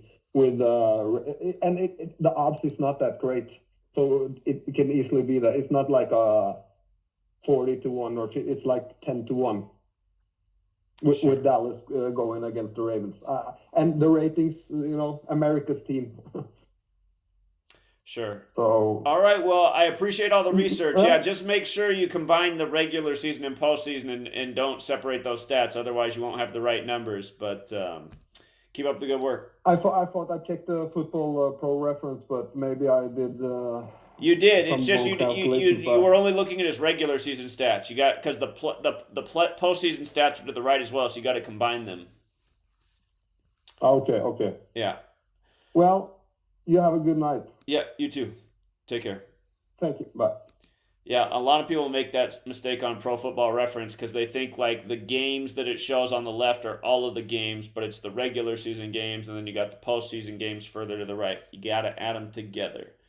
And congrats to the winners. Bulls was our game of the day in the NBA. Pretty easy call. Rockets fall to 3-12 away in the 3-1-2 area code, getting their 12th road loss, and Bulls is 12. Plus, there were a number of other things. But that's the beauty of Gematria and understanding the game is rigged. A lot of days there's just some low-hanging fruits and an easy W. Let's go out to the 202 area code, DC. 202. Hello. Hello. Hey, how you doing, Zach? Yeah, what's up? My name is Chris from the DC area. Yeah, thanks for calling. So, basically, I ain't got much to say really. It was just about at first I didn't believe in Gematria when I was watching your channel until I did like my own little dive on my friend that died a couple years back in 2015, and that really opened my eyes to Gematria really. So if you don't mind, I'd like to just tell you what I found. So okay. So basically I'll give you a rundown. So basically my friend, his name is Joseph. He died back in 2015. He was 18 years old. I was not around at the time. I was in military school when this all went down. But he had went to a party, some stuff went down, the fight, and then he got shot and he died there. So that really put a dark cloud over my head because he was like one of my good friends when I was coming up. So I did like a dive like last year, August, I want to say. And what I found was on like the news stations and all that, like WUSA 9 and all that. So I literally took the words that they had in the article and like basically did like the numbers on that and just typed it in there. So like his full name is like Joseph Titus Akabara. It's it equals 209 in ordinal. Also, like the place where he's from, like the street that he used to rep is Riverdale Road, and that also equals 209, 219 in reverse reduction. So I was like, oh, that kind of scared me right there. But it kept going. He died at a party. Party equals 80. Bennington Drive, where the party was at, also equals 80. Stuff like that. I could tell you the article if you want to look it up. Like it's really wild. It's so much stuff. Like it's www.wusa9. Man fatally shot in Largo, police investigate. That's what it's called. Largo? And yes, Largo. What year was it from? 2015? Yes, 2015. August 8th, 2015, so like, Joseph? Yes, Joseph. Okay, Yeah, I that's his found it. name. I found the article. Okay. Yeah, and I used two of the articles, but like one of these is like it's so wild because it's like I think that's the right one. I'm looking at the stream right now. I'm trying to see if that it has the time when they uploaded this one. It might be the NBC. No, it was the NBC one. Go to NBCWashington.com. It's the same thing. It's so wild because what I just told you that his full name is 219 in Ordinal, and Riverdale Road is 219. I see. He posted at 2:19. The time that I see that. Yeah, they posted it at 2:19 p.m. That was like, hold on, wait. That just opened my eyes to more stuff. Because his name, Joseph, you take Joseph, it just equals 73 in ordinal. He died at age 18, that equals 73 in ordinal. It's so much stuff. I didn't believe it at first until I actually seen like my own friend. Like he's just a regular guy. Like I've known him for like a long time. He's the regular guy. He wasn't no Jesuit. He wasn't with none of that get down with the get down. He was just a regular guy and he died at a party. And the fact that I find all of this about him is crazy. So I just want to thank you for like opening my eyes to gematria really, because this is a really eye-opening thing.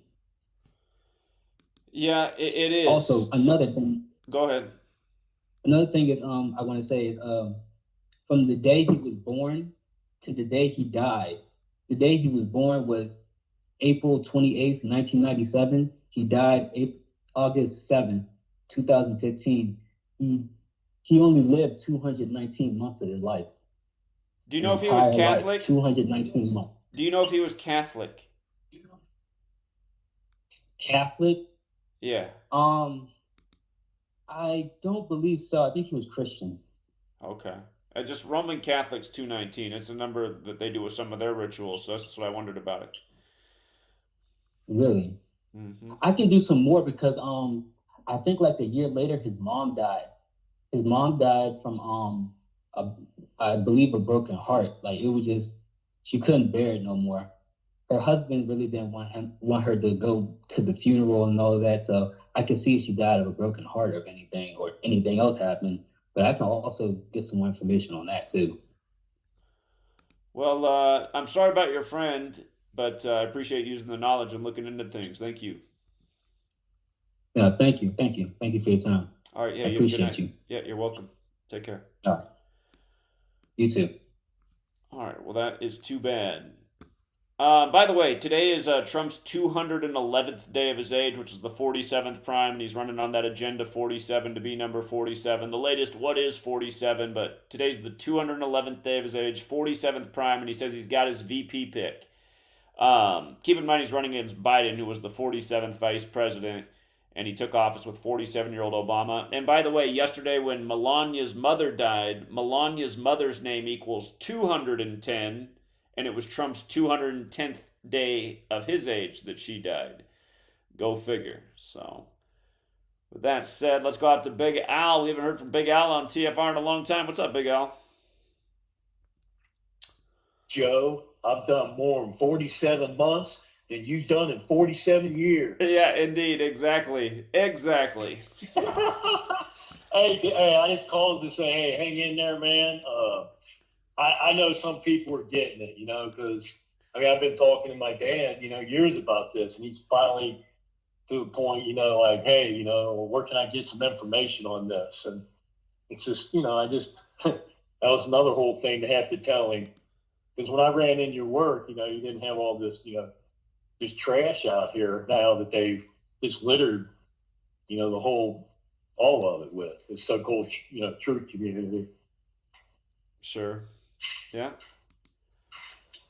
Yeah, but hang in there, man. Hey, I wanted to ask you, man, I thought I was caught up on your blog, man. You must have been in action today, man. You got a lot done.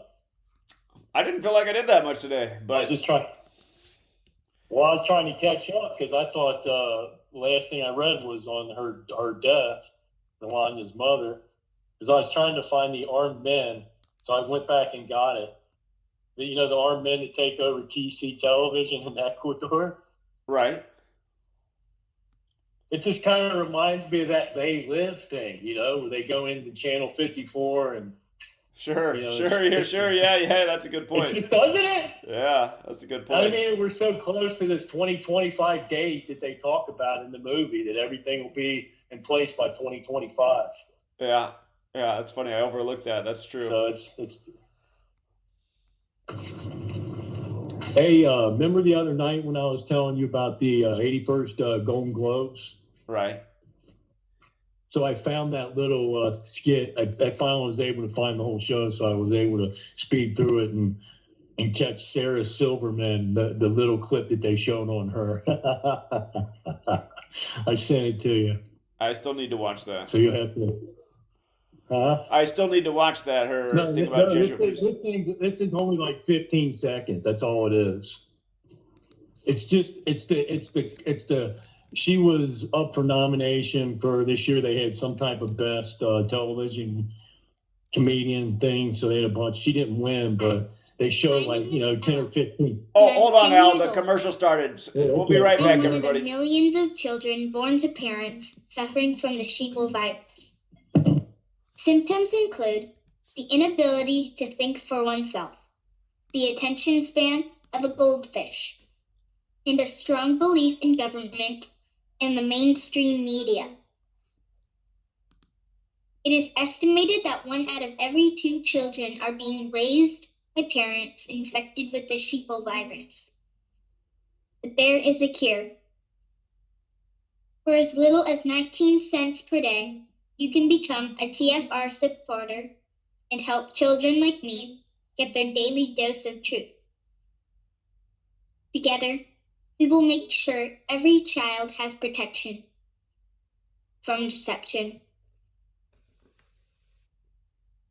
When I say climate change, what do you think of? Blah, blah, blah. There is no planet B. There is no planet blah. Blah, blah, blah, blah, blah, blah. We can no longer let the people in power decide, blah, blah, blah. Did you hear me? What do we want? But it starts with blah. What do we say? Blah, blah, blah. It is always here. What do we want? Blah, blah, blah. What do you think, sir? They say blah. What do we say? Blah, blah, blah, blah, blah. This is all we hear from our so-called leaders. Words that sound great. But let's look at the numbers. We can no longer let the people in power decide. What do you think? It's not blah, blah, blah. Of course, we need constructive dialogue, but they don't have ideas from blah, blah, blah. They invite cherry-picked young people to meetings like this to pretend that they are listening. This is not about some expensive, politically correct green act. Blah, blah, blah. There is no planet B. There is no planet blah. We have better. Blah, blah, blah. The economy. Blah, blah, blah. Blah, blah, blah. Did you hear me? What do we want? Blah, blah, blah. But it starts with blah. What do we say? Blah, blah. It is all we hear. What do we want? Blah, blah. What do you think, sir? They say blah. What do we say? Blah, blah, blah, blah, blah. I think climate change calls for innovation, cooperation. They say they want solutions, and then not holding leaders accountable for their action, or rather inaction. Blah, blah. We need to walk the talk. Blah, blah, blah, blah, blah, blah, blah. If this is what they consider to be climate action, we don't want it. Blah, blah, blah. What do we want? When do we want it? What do we want? When do we want it? Blah, blah, blah. There is no planet B. There is no planet blah. We have better. Blah, blah, blah. The economy. Blah, blah, blah. Blah, blah, blah. Did you hear me? What do we want? Blah, blah, blah. But it starts with blah. When do we say blah, blah, blah? This is the Truth Frequency Radio Network. TFR. Truth Frequency Radio.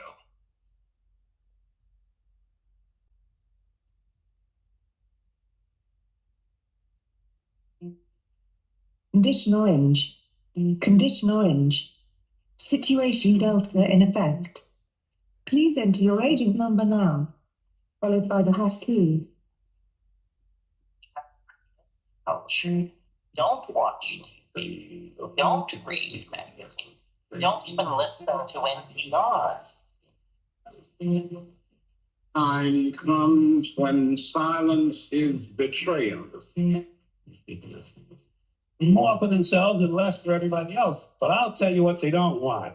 They don't want a population of citizens capable of critical thinking. They don't want well-informed, well-educated people capable of critical thinking. They're not interested in that. That doesn't help them. Think for yourself.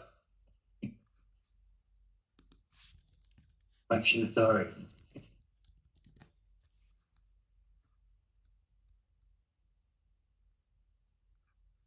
It's COVID in popular guys.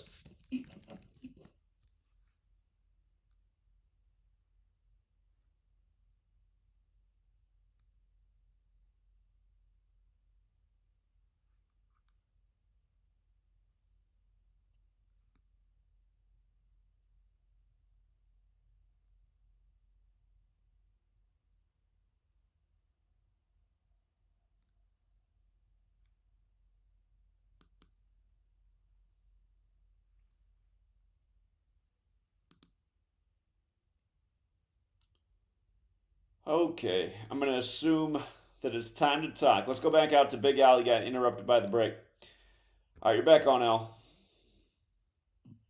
Yeah, I don't know what we were talking about, man. I was just looking at your post and I saw this Reggie Wells, man, the Baltimore thing again, and then they had her all dressed in purple at the 81st Golden Globes. Even her earrings were purple. Right, and then this death is 2 days later in the news. Yeah. Unbelievable, man. Isn't it how obvious it is? Like, what the fuck, people? And that's why people are starting to see it. You know, they might only see a fraction of it, but this is so obvious. They knew it. I mean, I just think about the Event 201 thing too, right? I mean, that's just a huge part of what they done with the whole truth thing to try to suppress it, you know? So, I mean, we just got to fight back. But, yeah, it'd be nice to have more unity for sure. But it seems like most of these people are just paid to be in here and just cause the shit that they do, you know? Yeah, indeed. So.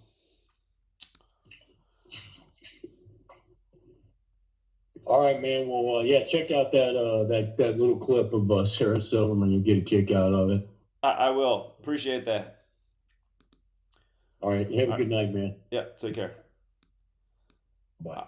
All right, I would play it, but you just never know. They take down the TFR episodes more than anything these days. So I'll re-upload this clip he sent me. It's Sarah Silverman and the Jesuits to my Twitter page. Let's go out to the 702. 702, you're on. Zach, Chris from Vegas. Zach, is that you? Yeah, it's me. What's up?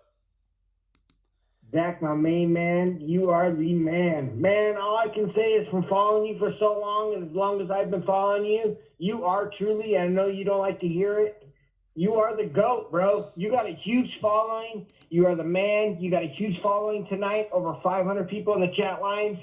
And you got different random chats from everything, from everybody's different opinions. And it's only like someone from like you, with the patience that you have, and listening to everybody's different experiences, how different things are on TFR. It's extremely generous of you to take calls like that and be doing this as long as you can. And actually, you've earned the right, man. I mean, you got a huge channel, a huge following. I truly appreciate you. You are the man. And just for taking my call, it's extremely nice. I'm not always perfect. I'm not always there. You smashed it on that Michigan game. You called it. You've been calling it all year. You put it in your notes. You talked about it. You let them know throughout the whole fucking year. You, Mike Henderson, Discombobulous, all the people on your channel that do it, you definitely made a lot of people a lot of money. I know you say, you know, this is one of your worst years or how it's been going to NFL, but I don't think so, because some of the games that you are hitting are extremely well games, and you keep doing what you're doing, and it's just appreciating. So I truly appreciate you. You are the GOAT. I try to emulate everything that you do. You gave me the confidence to try to be bigger and better than I am to this day. I've been following you for a long time, and I truly appreciate you, Zach. So it's never a conflict of interest, and I can't wait to meet you one day and look at you as a mentor, as like a Jim Rome, a Bob Proctor, because like you say every time, bro, truly yours. It is truly yours. You are the fucking GOAT, man. And I know it's hard. After a while, it's a hard pill to swallow. But, man, you set a whole new agenda. People try to emulate you. They can't be like you. They can't act like you. They can't do what you do, bro. And you consistently bring the fire and the truth on a daily basis that gives people intriguing and great information. It's beyond the topic of the sports. Your channel is more than sports. You pump people up. You give good advice. You talk on plant-based basis. You bring people on who talk about dietitian. You bring people on who talk about how you should live. I mean, honestly, bro, people who would want to hate on someone who does what you do, and you give people the opportunity to speak on how they want to speak, bro, is above and beyond on how you could think of someone how could criticize all you got, you know? It's like, how do you criticize all you got when someone's on your right side and doing the right thing on a basis? So that being said, I truly appreciate you. I would never mean disrespect. GG33, even though I put stuff out there trying to try to get the product, the numbers and stuff out there, Zach definitely is the truth. Zach is the GOAT. Zach means what he says. He's always in your best interest, and he's always there to listen to you guys. So that being said, I want to go with the numbers and lines for this weekend. I know it's off topic. I know you'll take everybody's topic. So that being said, please listen to me this weekend, guys. Dolphins plus 4.5. I like the Dolphins plus 4.5. I think they're going to be sneaky. The Texans, guys, the Texans plus 2.5. Do not be surprised if the Texans win this game, guys. I do like the Lions today. Chris from Vegas on patreon.com. Guys, I got that. I got my YouTube channel. I don't want to flex it too much on this, but I do like it, and I can use all the help I can get. But thank you very much. But the Lions, I do like the Lions this weekend. And you have talked about maybe the Steelers could be a little sneaky. They are 80-1. Same number as Rich Strike, and it's the same number with the Bucks to win the Super Bowl. I know it's a long shot. It's not supposed to happen. It's extremely high value, but there's only 3 games left, guys. If you can get the Steelers for $10 to win 800, if they make it to the Super Bowl and hedge your bet, just like the Bucks, they're not supposed to get there, but there's value there. If you could put that on there, you have hedge material. You also have cash out material that can happen before the game even goes. So I think the Steelers plus 10.5 is a good one. I think the Dallas Cowboys win this game, but keep it very close with the Packers. I think the Cowboys win the game, but the Packers come through at plus 7.5 and cover. I know you're on both sides, but if you want that minus 110 instead of getting juiced by that money line at minus 340 because it's a 280 plus payout, take the Packers at minus 110, and the notes that Zach's been putting out, the stuff that he's putting out is right on point. So, even when he talks about the Netflix and the Obama movie and Kevin Bacon coming out with the Cowboys, guys, Cowboys are going to be extremely sneaky this year. And I've heard calls that are coming in. I think Zach's right on point. And it's good hedge material, even though they're saying the Ravens and the 49ers, it's not always a lock, even though the colors are there, but you just never know. But anyways, the Bucks plus 3, I could see value there to definitely go with that. So I don't want to take up too much time. I know you got hundreds of people on here. Thank you very much, Zach. Truly appreciate it. I can't wait to meet you one day, bro. It's one of my goals, bro. And you've always been extremely good to me. You've always listened to me. You talk to me on a regular basis here and there, and you're very humble. Your chats are positive, and they only make people want to get better and stronger, not weaker. So thank you very much, and thank you very much to all the good influences in the chat.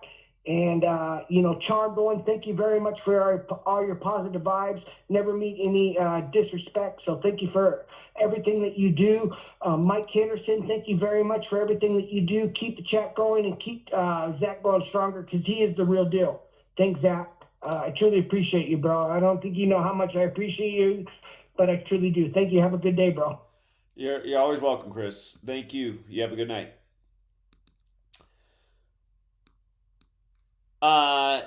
If somehow, it would be the craziest, craziest odds for it to be the Super Bowl. But I'll tell you what, if you live in the Vegas area and somehow the Steelers make it to the Super Bowl and the Cowboys do, I would get out of town. And the reason why, it's a very unlikely Super Bowl match because the Steelers are the 7 seed.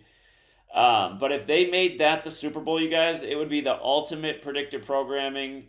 Again, there's a movie that came out in 1977 about a Palestinian terrorist group attacking the Super Bowl called Black Sunday.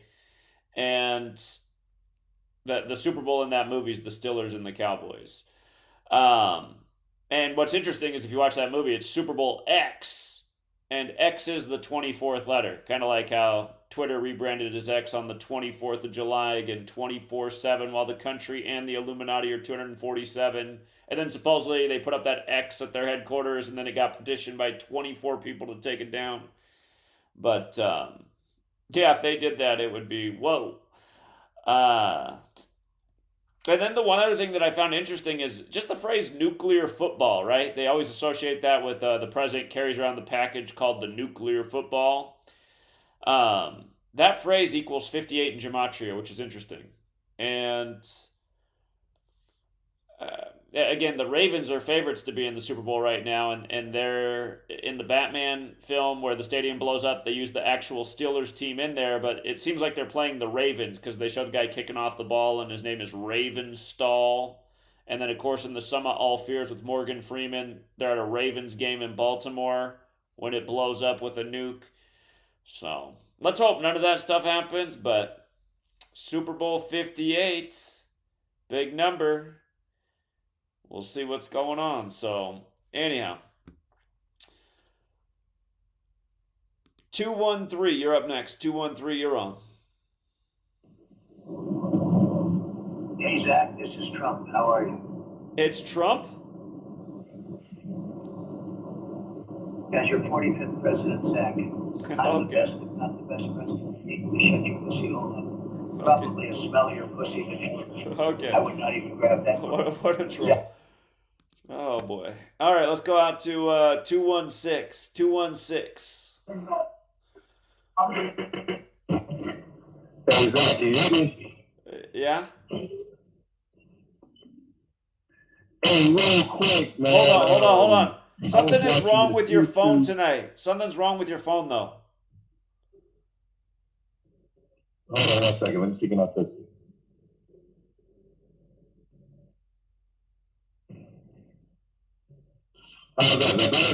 Not really. Here, if you call right back, I'll let you cut in line. Just hang up and call back and see if we get a better signal. Yeah, call me back. I'll filibuster until he calls back. So. But yeah, I mean, don't you just get tired of watching Donald Trump do everything by the numbers every day, and everyone thinks he's this self-made man, he's gonna be the... It blows my mind how many people are so infatuated with this guy, and especially after his last presidency. I mean, how could you ever want him to come back? He just bowed down to Switzerland. He's like, yeah, let's do everything Switzerland says. The World Health Organization, the bankers over there. He's literally at the World Economic Forum on the day that COVID's confirmed in the U.S. It's just, God. I can't believe what these people get away with. All right, he called back in. Well, what's up, 216? Hey, Zach, how's this? Can you hear me now? It's better. Yeah, go ahead. Hey, I read across this YouTube channel, man. It's called Just a Girl from Cleveland, right? Okay. She has an episode. It's episode. Now, she only has like less than 500 subscribers, right? Now, you tell me, is this just a coincidence, or is this, the organic side of the matrix, or what? But she has episode 131. Now, and she's a sports commentator. She talks about the Cleveland sports. But episode 131, she's talking about the Cleveland Browns, right? Now, we know that the number 131 is the championship number. Right. Now, what's interesting is that her channel name, Just the Girl from Cleveland, sums to 131. I realized that. And on the front of the video, And she has two players on the cover of the video. She has number 85, the Njoku, and she has number 0, Newsom II. I think his name is Greg Newsom II. And I remember on a Patreon, there was a caller who called in and said that if the Browns end up winning out the Super Bowl, they'll get their 580th career or franchise win. Correct. And this young lady has number 0 and number 85 on the post of her video. So I'm like, this is weird. You know what I'm saying? Episode 131, you know, her channel name comes to 131. Yeah, it's just weird, man. But also noticed, man, in one of the Patreon live streams, I think it's like not even a week ago, where you were searching when was the last time the Browns and the Cowboys played each other. And the last time they played each other was on October 4th, 2020. And I remember last year when the Chiefs and the Eagles met in the Super Bowl, it was like a similar thing. Like the last time they played each other was like on October 3rd, like some year. It was like, I don't know, it was like 2019, 2020, or 2021, but it was like the 103 for the 103rd Super Bowl season. You know what I mean? So I'm kind of like following that same pattern. You know what I'm saying? Like they put the teams together because obviously it fell through last year with the Chiefs and the Eagles. So, you know, maybe it's a possibility it might fall again this year with the Cowboys and the Browns, man. But that's pretty much all I wanted to throw it out. You can look up her channel too, though, man. I'll tell you about the Cowboys and the Browns. Just The Cowboys and the Browns last played on 10-4. It's the 104th season. Jim Brown 104. So we'll see. We'll see. Yeah, that's pretty much all I got for tonight, man. But thanks for taking my call, man. All right, appreciate it. You have a good night. Yeah, something interesting going on with the Browns and the Ravens because those franchises are connected. The old Browns team became the Ravens in '96. Baltimore Ravens 96. Baltimore Orioles star dead at age 96. No one's going to question that. Let's go out to a good caller here. 610. 610, you're on. Hey, what up, Zach? It's Niall. Yeah, how you doing? I'm good, man. Just wanted to share a couple observations that I've been looking at about the game on Monday night with the Eagles and the Bucks. So the main thing that stands out specifically about that game is that it falls on the 1-year anniversary of the car crash that Jalen Carter was involved in, which was like a big part of the Georgia championship last year. Right. When all those kids died or whatever after they won or after they celebrated their championship. Right. So I thought it was interesting that this year he'll be playing his first playoff game on that date, the 1-year anniversary of that date. So I was just doing a couple, just a little bit of decoding around that story and then like this upcoming game. So one of the things that I noticed also, when you wrote about this last year in your article on GematriaEffectNews about him, but his connection with, in terms of his connection with Martin Luther King. Now this year the game actually falls on Martin Luther King's birthday, or MLK Day is Martin Luther King's birthday this year, which is January 15th. And Jalen Carter's birthday is the anniversary of when Martin Luther King was assassinated. His birthday is April 4th. So I thought that was interesting considering that he's going to be playing in this game on Martin Luther King's birthday. And he's born on what would have been the anniversary day of Martin Luther King's assassination. And so I was doing a little research, and if you type in Michael King, which is Martin Luther King's birth name, without the junior, just Michael King, in reduction cipher is 56. Now this year, Jalen Carter's birthday would be the 56th anniversary of Martin Luther King's assassination. So April 4th, 2024 will be exactly 56 years after Martin Luther King was assassinated. So that was one observation. Another piece of it is the connection with the bridge collapse on I-95 earlier, or in the summer, this past summer. As you know, it was a big theme that you brought up as well, as far as the Eagles season, how their season collapsed and they fell to 11-6. Only, to be connected to the date when the bridge collapse was on June 6th, which June is 11th. Right, June 11th. So I was doing a measuring the date from the bridge collapse, which was June 11th, to the Super Bowl, and it's a span of 246 days. And if you type out Super Bowl 58, You ever notice that your current web? like 58 as a word equals 246. And then also I-95 collapse equals 246. And that's I-95 if you use the number 95. But I just thought that was interesting. That Super Bowl 58 and then also I-95 collapse both have 246 gematria when the collapse is a span of 246 days before the upcoming Super Bowl. So that was one thing I noticed. The other thing related back to Jalen Carter is that since he was born on the same day as Martin Luther King's assassination date, this year being a leap year means that his birthday is on the 95th day of the year. So there's another 95 connection. Obviously, he plays in Philadelphia, where I-95 runs through. And if you type out I-95 collapse, if you type out 95 as a word, it equals 95 in reduction cipher. It also equals 221. And from what would have been the birthday of the girl who died in the crash that Jalen Carter was involved in, up until the game on Monday, that's 221 days later. And her birthday was June 8th, which is 6/8, which kind of connects to the year that Martin Luther King was assassinated, which is 1968. So I thought that was interesting as well. Her name, Chandler, which was Chandler LaCroix, she was the girl in the story that died. Her name in reverse ordinal is 151. The game falls on the 15th day of the first month, 15/1.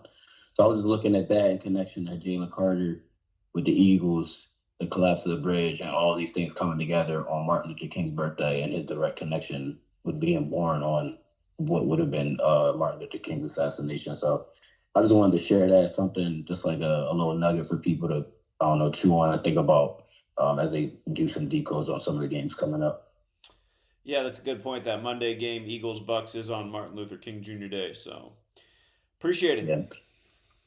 Yeah, no problem. All right. Have a good night. Yeah, you too. Peace. All right, let's go out to Florida, 772. Hey, Zach, what's up? Doing the show? Something for DK that I think that he might like. A lot of those blue blocking glasses are usually a scam. They don't block any blue light. But there's one on eBay. It's called 2-piece OD5 Plus 190 to 490 nanometer laser safety glasses, 405 to 450 nanometer violet blue protection goggles. It blocks like 100% of blue and violet light. Those are actually really good. I like using those. But anyway, getting into the decode, I was looking into the Super Bowl, and I noticed that it was happening on 2/11 this year. And, 2/11 is the 47th prime, just like Nevada is 47. I think, isn't Nevada the 47th state? I noticed that. And what I noticed with the 2/11 was that the Hamas leader, Salah al-Aruri. No, just for the record, New Mexico's the 47th state, but go ahead. Oh, okay. Salah al-Aruri, which is the Hamas leader, was killed. His name equates to 2/11, and the date numerology that he was killed was a 47 date numerology. So I noticed a weird connection there. But I think that it might be interesting. I also noticed that their like slogan that they're putting on there is the countdown is on, which is 2-1-3, which I noticed Cowboys versus Steelers equals 2-1-3-2. I mean, I'm not sure if that's actually what it's gonna be, but I just find it interesting that they're both 2-1-3 in the same cipher. And I also noticed that Paradise, Nevada equals 57, just like the date numerology when it's going to happen. 2/11 is 57. And another find that I have was that, did you know that Neo in the Matrix, that he works at Meta Cortex? I didn't realize that. That's interesting. Yeah, I noticed. And Meta Cortex equals 56. Go figure. Yeah. But yeah, that's all I had for today. Okay. Appreciate it. All right. All right, let's go out to Florida again, 850. Jack, your hands must be smaller than mine. Oh, God. Okay. Let's go out to 469. What's up, Zach? How you doing, sir? Doing all right. How are you? Good. I was just listening, and I was going to touch on a few things. The guy was talking about the bridge collapse in Philly on I-95. Obviously, collapse. The Eagles season collapse. Collapse has a perfect. Oh, hold on. We got a commercial break, and then we'll be right back with you.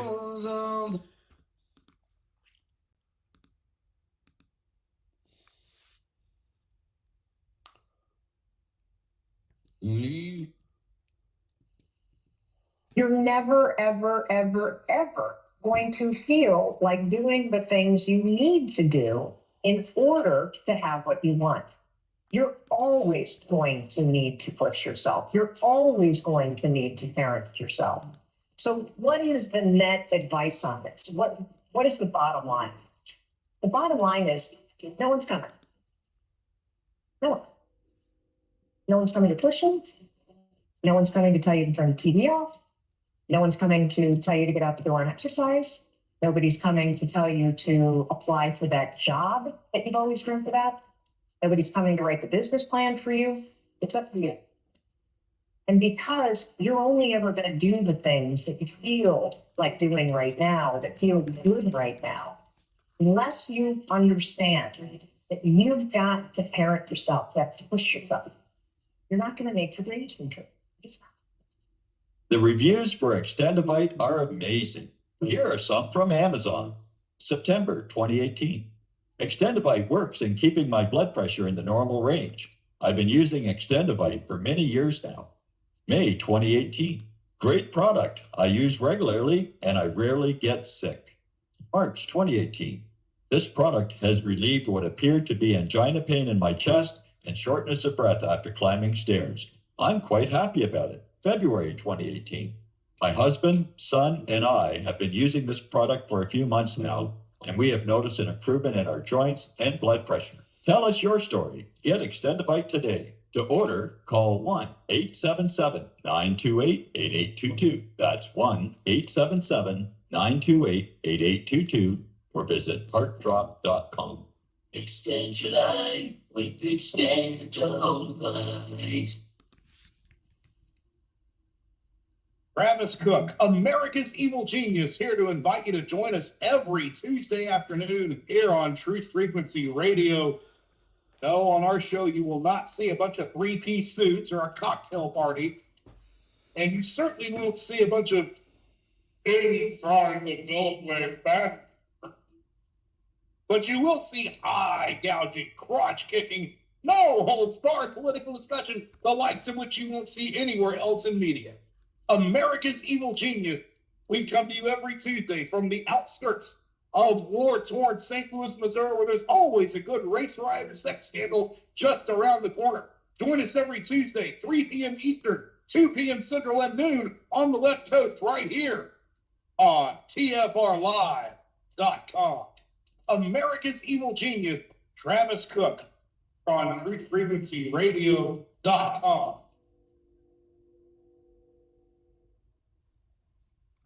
This is Truth Frequency Radio.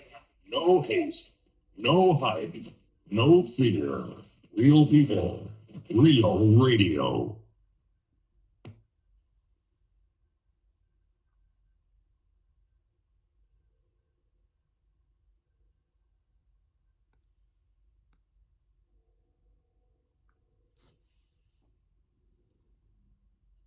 Can't anybody see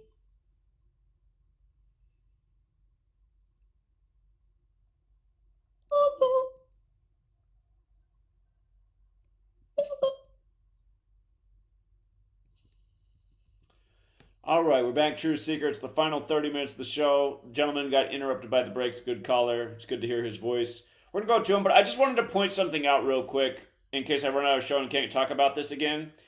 Pfizer's acquisition of Seagen was on the 3rd anniversary of the jab for the you-know-what going live in 2020. Remember, the first vaccinated person in America was Sandra Lindsay on the anniversary of Sandy Hook. Different types of shots. But on the 3rd anniversary, they acquire Seagen. And Seagen is 24 in the most pure, right? Like it's 2024. They acquired this right at the end of 23 going into this year. Look at what their stock price was the day they made the acquisition, you guys. Their stock price was $26. They get this company saying they're going to become the leader in cancer drugs for solving cancer. And Gematria Cancer equates to 26 the small way, 44 the big way, like Pfizer's 44. And of course, 2024, the year numerology is 20 plus 24 is 44. Their stock is up about $2 since the acquisition. And remember, it's down 40% from its high. So, you know, a stock pro would say that it's 40% on sale right now. But I imagine that they're going to have some breakthroughs and some big hype and advertising and backing by the machine. But this is what we've been documenting. Just like in the beginning of last year, I said Apple equals 23 in the most pure. I said Apple will have a good year because they have all this technology that's on the horizon. Plus, they have the right number. Apple had a great 2023. I hate to invest in Pfizer, though. In the same way I hate to invest in Apple. But, yeah, I suspect that they will have a much better year ahead. And again, I mean, they're probably, getting ready to set up the solution for the problem that they've created for a lot of people. Like I said, one of Sweet Lady's coworkers is a 20-some-year-old woman who just, rapidly got a huge lump in her breast and has breast cancer and is devastated. And I think there's a lot of stories like that going on right now. So, anyhow, let's get back out to 469. What's up, 469? What's up, sir? No, just wanted to extend on what the guy was talking about earlier about the bridge collapse. Obviously, so like he said, it took place, I think you mentioned it took place on June 11th, 6/11. The Eagles started out 10-1, like Philadelphia Eagles 101. Philadelphia. And obviously their season collapsed. Philadelphia 101. Yeah. And then they finished the year against the Giants, who get to 6-11, and they fall to 11-6, going with the date of the bridge collapse in Philly. Exactly. There you go. And 611 is a major thoroughfare that runs through the center of Philadelphia. That's Broad Street. I didn't know that. For most of the city, it's double named Broad Street and 611. I used to live. I'm from Philadelphia, so I have a little bit more. I tend to kind of run their numbers a little bit more, which gives me a little bit of tunnel vision. But I came up with some good stuff. So you also have collapse equals football. It's a perfect overlap in all four ciphers, which I thought was weird. Football equals 29. Fire equals 29. The Maui fires happened this year. Jalen just went down with an injury. His backup is Marcus Mariota. The crazy thing is that Jalen Hurts was replaced in the national championship by Tua Tagovailoa at halftime. And obviously Tua is Hawaiian. So now Jalen has an opportunity to get placed by another Hawaiian quarterback, possibly in the Super Bowl or possibly on another stage. And we could have the first Hawaiian quarterback matchup in a Super Bowl with Mariota and Tua Tagovailoa. It's not likely, but it's a possibility. The crazy thing is Tua came in and threw a winning touchdown pass to Devontae Smith, who now plays for the Eagles, right? So I thought that was weird as well. We also know Kobe was a huge Eagles fan, right? Kobe, this is 2024, so it's kind of like the year of Kobe. You had the Charlotte upset of Sacramento going to 8-24. They're the team that originally drafted Kobe, traded him to the Lakers. So there's some underlying stuff there. Before the 2017 Super Bowl, Kobe put on his jersey, number 8, and he sang the fight song on like a video, rooting the Eagles on.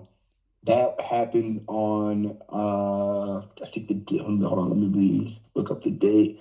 It was 2017, December 10th of 2017. So from that date to the upcoming Super Bowl is exactly 322 weeks. That's crazy.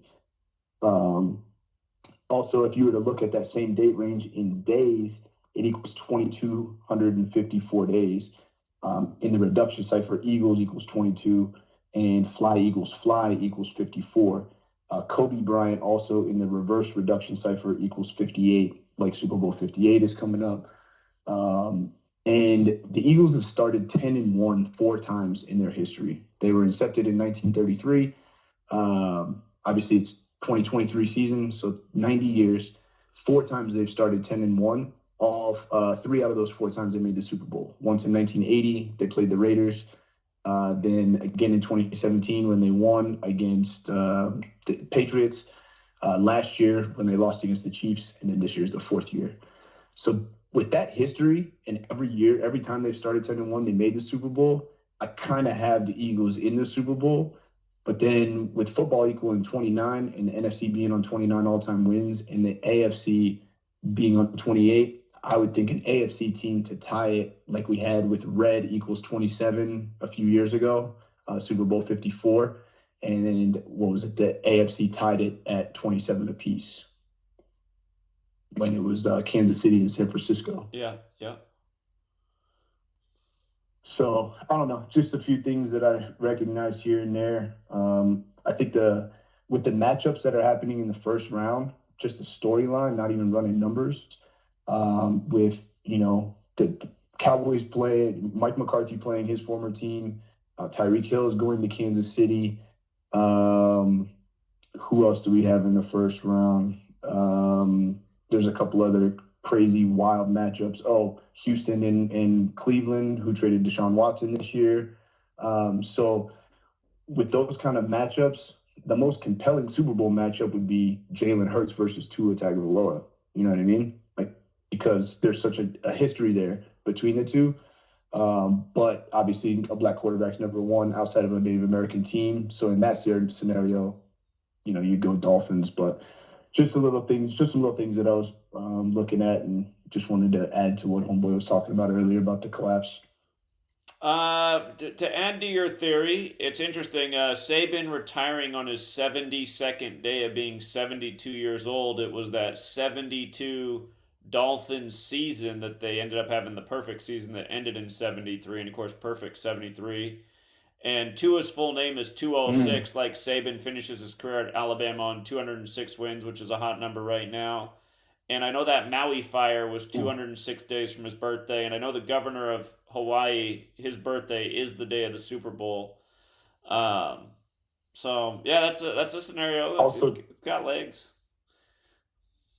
The Las Vegas shooting too took place on October 1st, 10-1, like 101. And from the anniversary of that shooting, 10-1-2023, to the upcoming Super Bowl was 133 days. Of course, football equals 133. Yeah. So that's kind of weird too. Remember, the NFL was founded on the 133rd birthday of the Constitution. So. Was it? I didn't know that. Yeah, it was. Which is Patrick Mahomes' birthday, September 17th. So. Aye. Well, that's interesting about savings to the Alabama tie-in. Okay.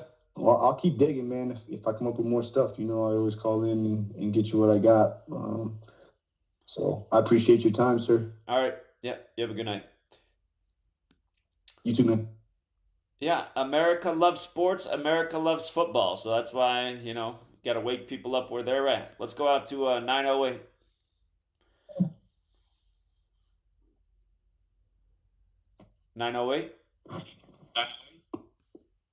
Hey, Zach, how are you? Doing well. How are you? I'm doing well. I know we're 10 days in, but I just wanted to wish you and the extended family Happy New Year, everyone in the Gematria community as well. So I had something interesting. I kind of went down I did some extra research on this, even though I haven't seen your videos on it in a while. It's about Kobe. I know this month, on the 26th, will be the 4-year anniversary of his death, but I ended up like finding some stuff in terms of, did you ever hear about the connection he had with Hunter Biden? Kobe and Hunter Biden, huh? That's a connection, really. Yeah, so I mean, again, you can look it up yourself and tell me if I'm wrong, but I found out that Hunter Biden co-owned a firm that was partnering with him. This was a long time ago, and it had to do with a series of academies in China. And it makes you wonder, like, with the whole laptop story with Biden, like, how many people were actually, like, who he was in business with and everything. It was so interesting to me to, like, read Kobe's name involved in this. So I just found it, like, really interesting, because I think Biden won the election, in 2020 following that. So it was very bizarre. I mean, maybe you can look this up and confirm it with me. The company's name was Jianglin Zhao. Jianglin Zhao was the chairman. And then there was someone named Bo Zhang, who was his son. Then, Hunter Biden has a business partner named Eric Schwerin. There were so many names in this, and it makes you wonder, like, understandably, I know Kobe was drafted out of high school. He was 18 years old. So, in the end, Kobe was basically programmed, to be this, monarch athlete, showcasing us to the world, distracting us with his, scoring, dunking, winning championships, Mamba mentality, the 666 workouts, the 81-point game on the 666th career game. And, essentially, he was in this, demonic contract, and he was in this club, associated with everyone. And, there's all these underground facilities in New York, LA, where, he would have to participate in certain, rituals, sacrifices, blackmail, whatever. And, we see, his career with the rape case and whatnot. So I thought maybe you could look it up, on your spare time, because I found some stuff and he was linked to Hunter Biden. It was really odd to me. I didn't know how true or false it was, because I've never, like, seen your work involving Hunter and Kobe, but I found it so weird because then Joe Biden was the president right after he died. So that was my first point. The second thing I wanted to ask you, and I'm sure you pointed this out again, I apologize in advance if this bores you, but I noticed the deaths at age 27. Janis Joplin, Jimi Hendrix, Kurt Cobain, Amy Winehouse, Jim Morrison. And it's just such a huge coincidence for me that all these guys would die at 27. But I've looked into, again, I did some stuff on my own, like on the side, and maybe you've explained this before, but I believe in Saturn worship, the Saturn return begins at age 27, and it's considered the beginning of psychological maturity into adulthood. So basically, to sum it all up, death at 27 can symbolize the preservation of innocence, an ideal which is so basically it's an idea which is important to people who practice sacrifice. Would you say that's accurate of what I'm saying, or am I far off? Yeah, Saturn's return begins after 27 years, and Saturn is associated with death. Yeah, it's something we've covered many a times. So. Okay, I apologize. I just started figuring All right, hey, I'm gonna let a few more people get in though. Thank you. All right, let's go out to 734. 734, you're on. Hey Zach, how you doing? Yeah, what's up? I got something short to say. Let's see. I think this is like the Yom Kippur War or something. I was kind of looking into Israel. And 1973. I'm seeing a lot of on June or the day's the 5th, or it's either the 5th month, May, and June 6th. I'm seeing a lot of 56 with Israel. Yom Kippur War, it's got a 66 in the reverse reduction. Not really seeing much because I haven't looked that much into it. But in 67, right? Is that correct, or am I looking at the wrong war? The Yom Kippur War began in 73. Began on October 6, 73. Let's see, 96. All right, appreciate it, man. Thank you. If you guys are going to call in, like, have the dates ready, what you're talking about. I'm going to let some more people get in, though. There's a lot of people on hold and not a lot of show left. So let's go out to 408. All right, hey, Zach, I just got to add a couple things more that I found out about the Franz Beckenbauer's death the other day. So he spent most of his career playing for Bayern Munich, which is located in Bavaria, where the Illuminati is from. And he died 1 month and 20 days after the anniversary of Adam Weishaupt's death, and 1 month and 20 days before Bayern Munich's, the anniversary of Bayern Munich's founding, and Illuminati equals 120. And he also died 16 weeks and 3 days before Adam Weishaupt's birthday. Obviously, 163 is the 38th prime number. Murder and death, both 38. And Bayern currently has 38 points in the Bundesliga. And there's one other thing. Oh, when I called in on Monday, I talked about connections with the upcoming Champions League final at Wembley Stadium. And the last time that the Champions League final was held there was back in 2013, and Bayern won that game. And the game-winning goal was scored by Arjen Robben, who played in exactly 201 league matches with Bayern. And that's reminiscent of how Adam Weishaupt died 201 days after the anniversary of the founding of the Illuminati. Good connections. Very interesting. Right, and then also in the Bayern Munich's, their real name in German is Bayern München. And if you don't include, it has the umlauts over the U in München, which is how you say Munich in German.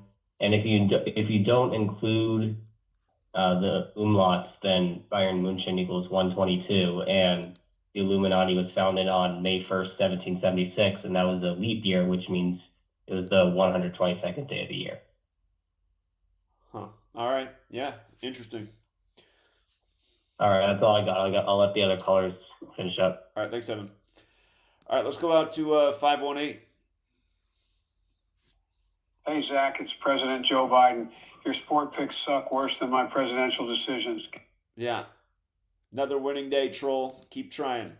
206. What's up, 206? Salute, Zach. This is Brian. Hey, what's up, man? How you doing? Have you talked about the situation with the Jews today? Or excuse me, the small hats that got arrested today? For the tunnel thing? Yeah. Somebody pointed out that the tunnel ritual, the unveiling, was 201 days after the founder's birthday anniversary. Okay, and then of course Jews is 12 in the reverse reduction, and of course did it happen last night or did it happen this morning? The tunnel was unveiled Monday. Oh, Monday. Okay. But it's put out today, so that'd be with 10-day numerology. Today has 10-day numerology. Yeah. Okay. And just real quick, I have another question. Have you seen this I'm not sure if you've seen the video of this woman. She was an Israeli representative. She said this like 2-3 months ago. I don't think I've asked you about this, but she made a interesting comment saying that the biggest threat to the Israeli state is the young black community. Have you seen that video before? I haven't. Okay. Well, if I'm able to send it to you, I will. But yeah, it didn't seem like it hit the national news, but it was something that was discussed amongst those the Israeli government. But and then one last thing with the Washington State, the Huskies and the Michigan State game. Was there anything else that you covered? I think I might have missed the stream last night as far as anything as far as the coaches or the quarterback. Was there anything else there? Yeah, CFP National Championship equals 379, like how Washington's coach fell to 37-9, and it also equals 118, like Harbaugh got his 118th win. And there was the interesting thing about the Michigan quarterback is he became 27-1 as a starter, and Washington and Michigan are going to play 271 days later next year as Washington joins the Big Ten. Michigan got their 10th championship over them. So I imagine you saw the stuff I did on 206 and 46 and all that with the championship. Okay. Now, real quick with that, I was listening to some sports podcasters or whatever because it just popped up on my feed, and they were talking about the firing of the firing of I believe Pete Carroll, and they mentioned John Harbaugh, or is it Jim? Excuse me, but Jim coaches Michigan. But I'll say it again. Jim coaches Michigan. John coaches in the NFL for the Ravens. Okay, yeah, Jim Harbaugh, coach that coaches Michigan State, him being a possibility, but of course, with the Michigan State Wolverines, they're in Gematria it's 206. So could there be a possible connection there? Because I saw a couple of them actually mention that man's name to be the potential head coach for Seahawks. You just never know. Could happen. He used to coach the Niners in the same division, so could be. Yeah. Okay. Yeah. Yeah. I just found that interesting that they threw that out there. But yeah, that's pretty much all I've had, Zach. Now, if that happens, though, yeah, if they do that, if they have Harbaugh coach Seattle after this, it'd be hilarious. So, okay. Yeah, definitely would be. All right. We'll be out on the street exposing it next year if that's what they do. Appreciate it, man. No doubt. Thank you. All right. Yeah, take care. He always comes out every time I'm in Seattle. Let's go out to 905, Canada. Let's see. Doesn't want to. There it is. 905, you're on. Hey, Zach, I just want to touch upon the explosion that happened in Fort Worth, Texas. Okay. So that building, the Sandman Signature Hotel, it was actually named after, it was originally the Wagner building, named after William Thomas Wagner, and that equals 322, and the property owner of it now is Northland Properties Corp, which also equals 322. And the governor of Texas, Gregory Wayne Abbott, equals 223. Yeah, he's got multiple and connections. That situation is 2 months and 23 days to the upcoming anniversary of the grand opening of the Wagner building in March 31st. And also like Skull and Bones equals 223. Also like there's a lot of 66 connections because they ultimately said 21 was injured. Like that equals 66. Sandman equals 66. And also 21. Texas equals 66. First Response equals 66. And it kind of reminds me of like the song Sandman by the Chordettes that that also equals 66 and 60. And it's also 60 days from the mayor's birthday in 2023 on 11/9, just like 9/11. And also gas explosion equals 60, evacuation, which they have to do, equals 60, rubble equals 60, firefighter, also hotel. And also the governor is 66 years old. And also the fact that this ties to a 126 connection, like a blast radius equals 126, Sandman Hotel equals 126, Wagner equals 126, catastrophe equals 126, Fort Worth Fire Department equals 126, and it was 1 month and 26 days from the 66th birthday of the governor of Texas, who is a Republican, just like the Republican Party equals 66. Very interesting. Yeah, good decode. Nice research. Thank you. Have a good one. All right. Yeah, take care. All right. TFR is over. The time is up. And say thank you to the donors. We did better than last week. Last week's show, we raised $17. Looks like this week we raised $31. Thank you. Shout out to Fabian Livingston, Christopher Locke, 13 Serpents, Oscar Garcia, and Daria the Gematria Nerd, as well as Rumham Solo. Thank you.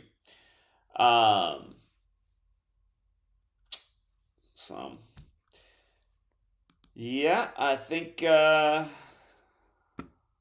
we'll see if we got a DK Stonewood sighting. He might very well phone in. And then we can wrap it up.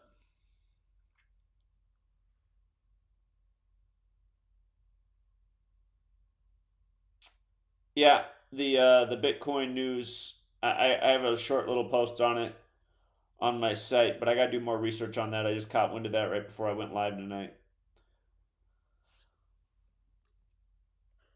What's up, DK?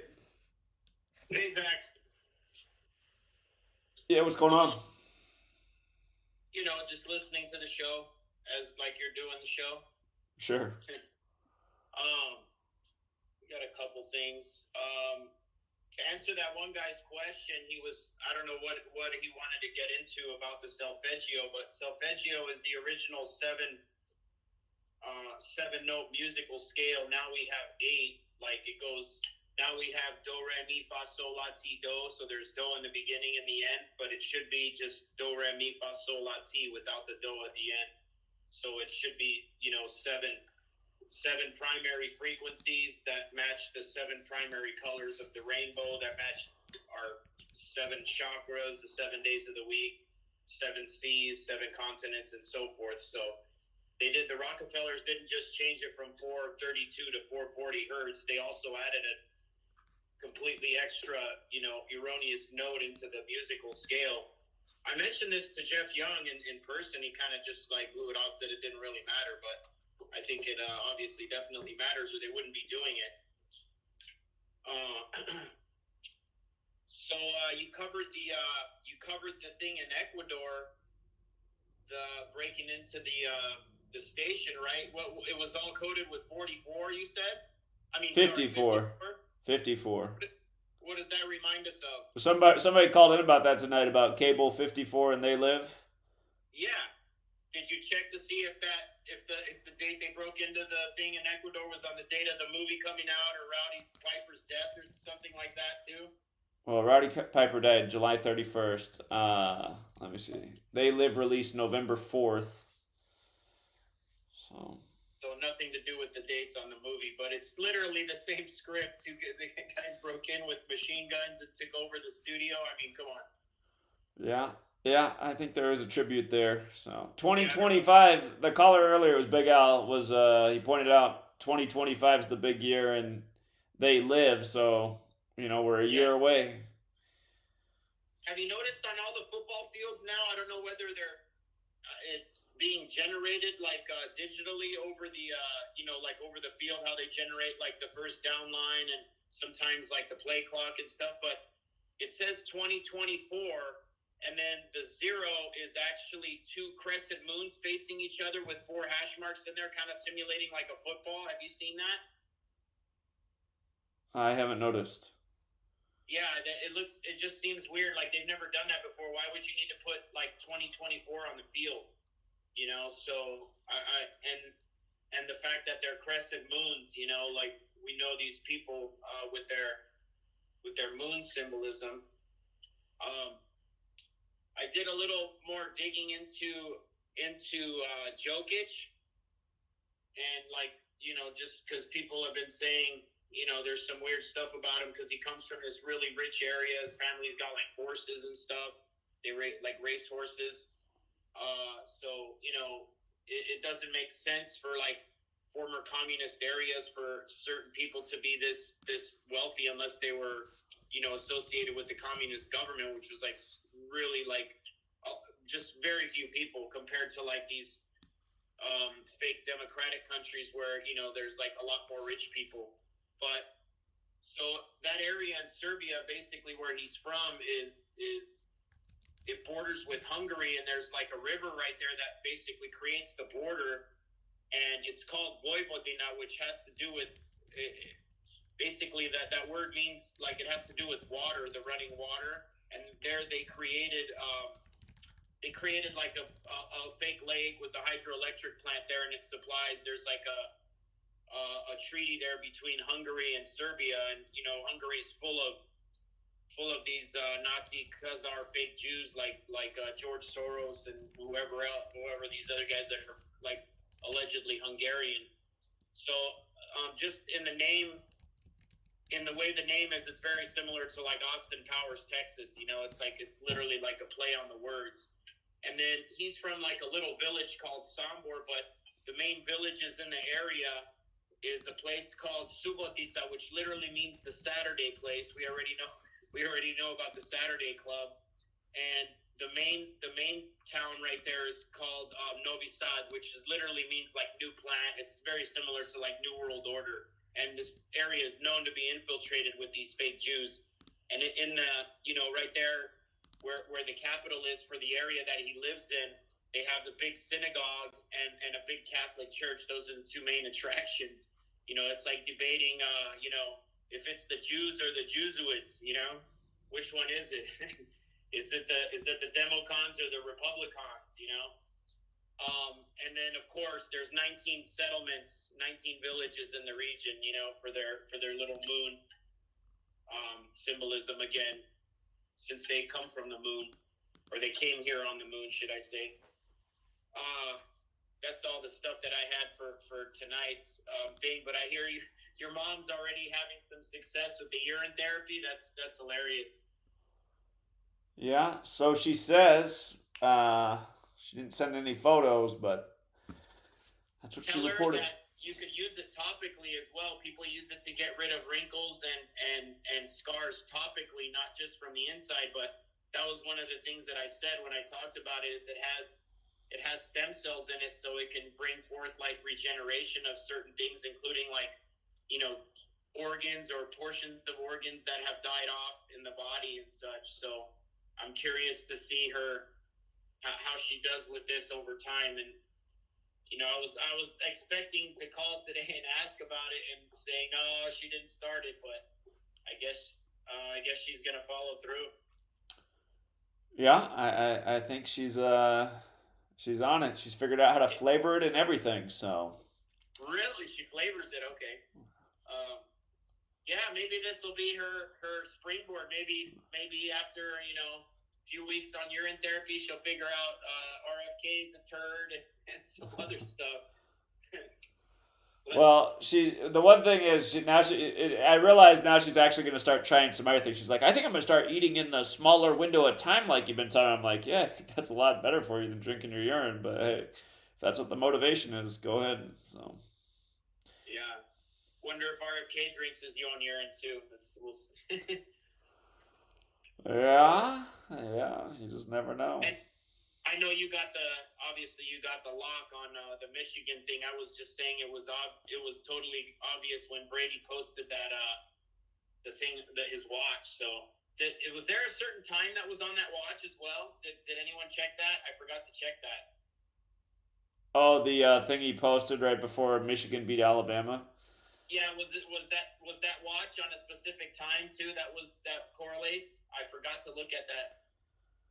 I'd have to go back and look. I'm not sure. Maybe we'll do. I'll check that out before next time. If it's anything good, I'll mention it again. Anything. That's pretty much it for me. I don't really have any. I just got home, so I don't really have anything preset to say. All right. Well, appreciate you checking in. Thanks, DK. Also, if you want to do any shows or anything like that to try to kind of do a fundraiser or get some money together for the LA trip and the Super Bowl, let me know. We could do like a Stump DK for $1 or something episode, where people call in with super chats or whatever, and they could ask any question they want. I'll be down for that. Okay. All right. Sounds good, man. Thank you. All right. Talk to you soon, Yeah, Zach. Bye. later. Yeah.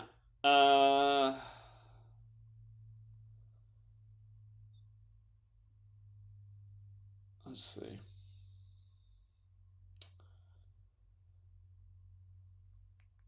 All right. Yeah, I think we'll leave it there for tonight, you guys.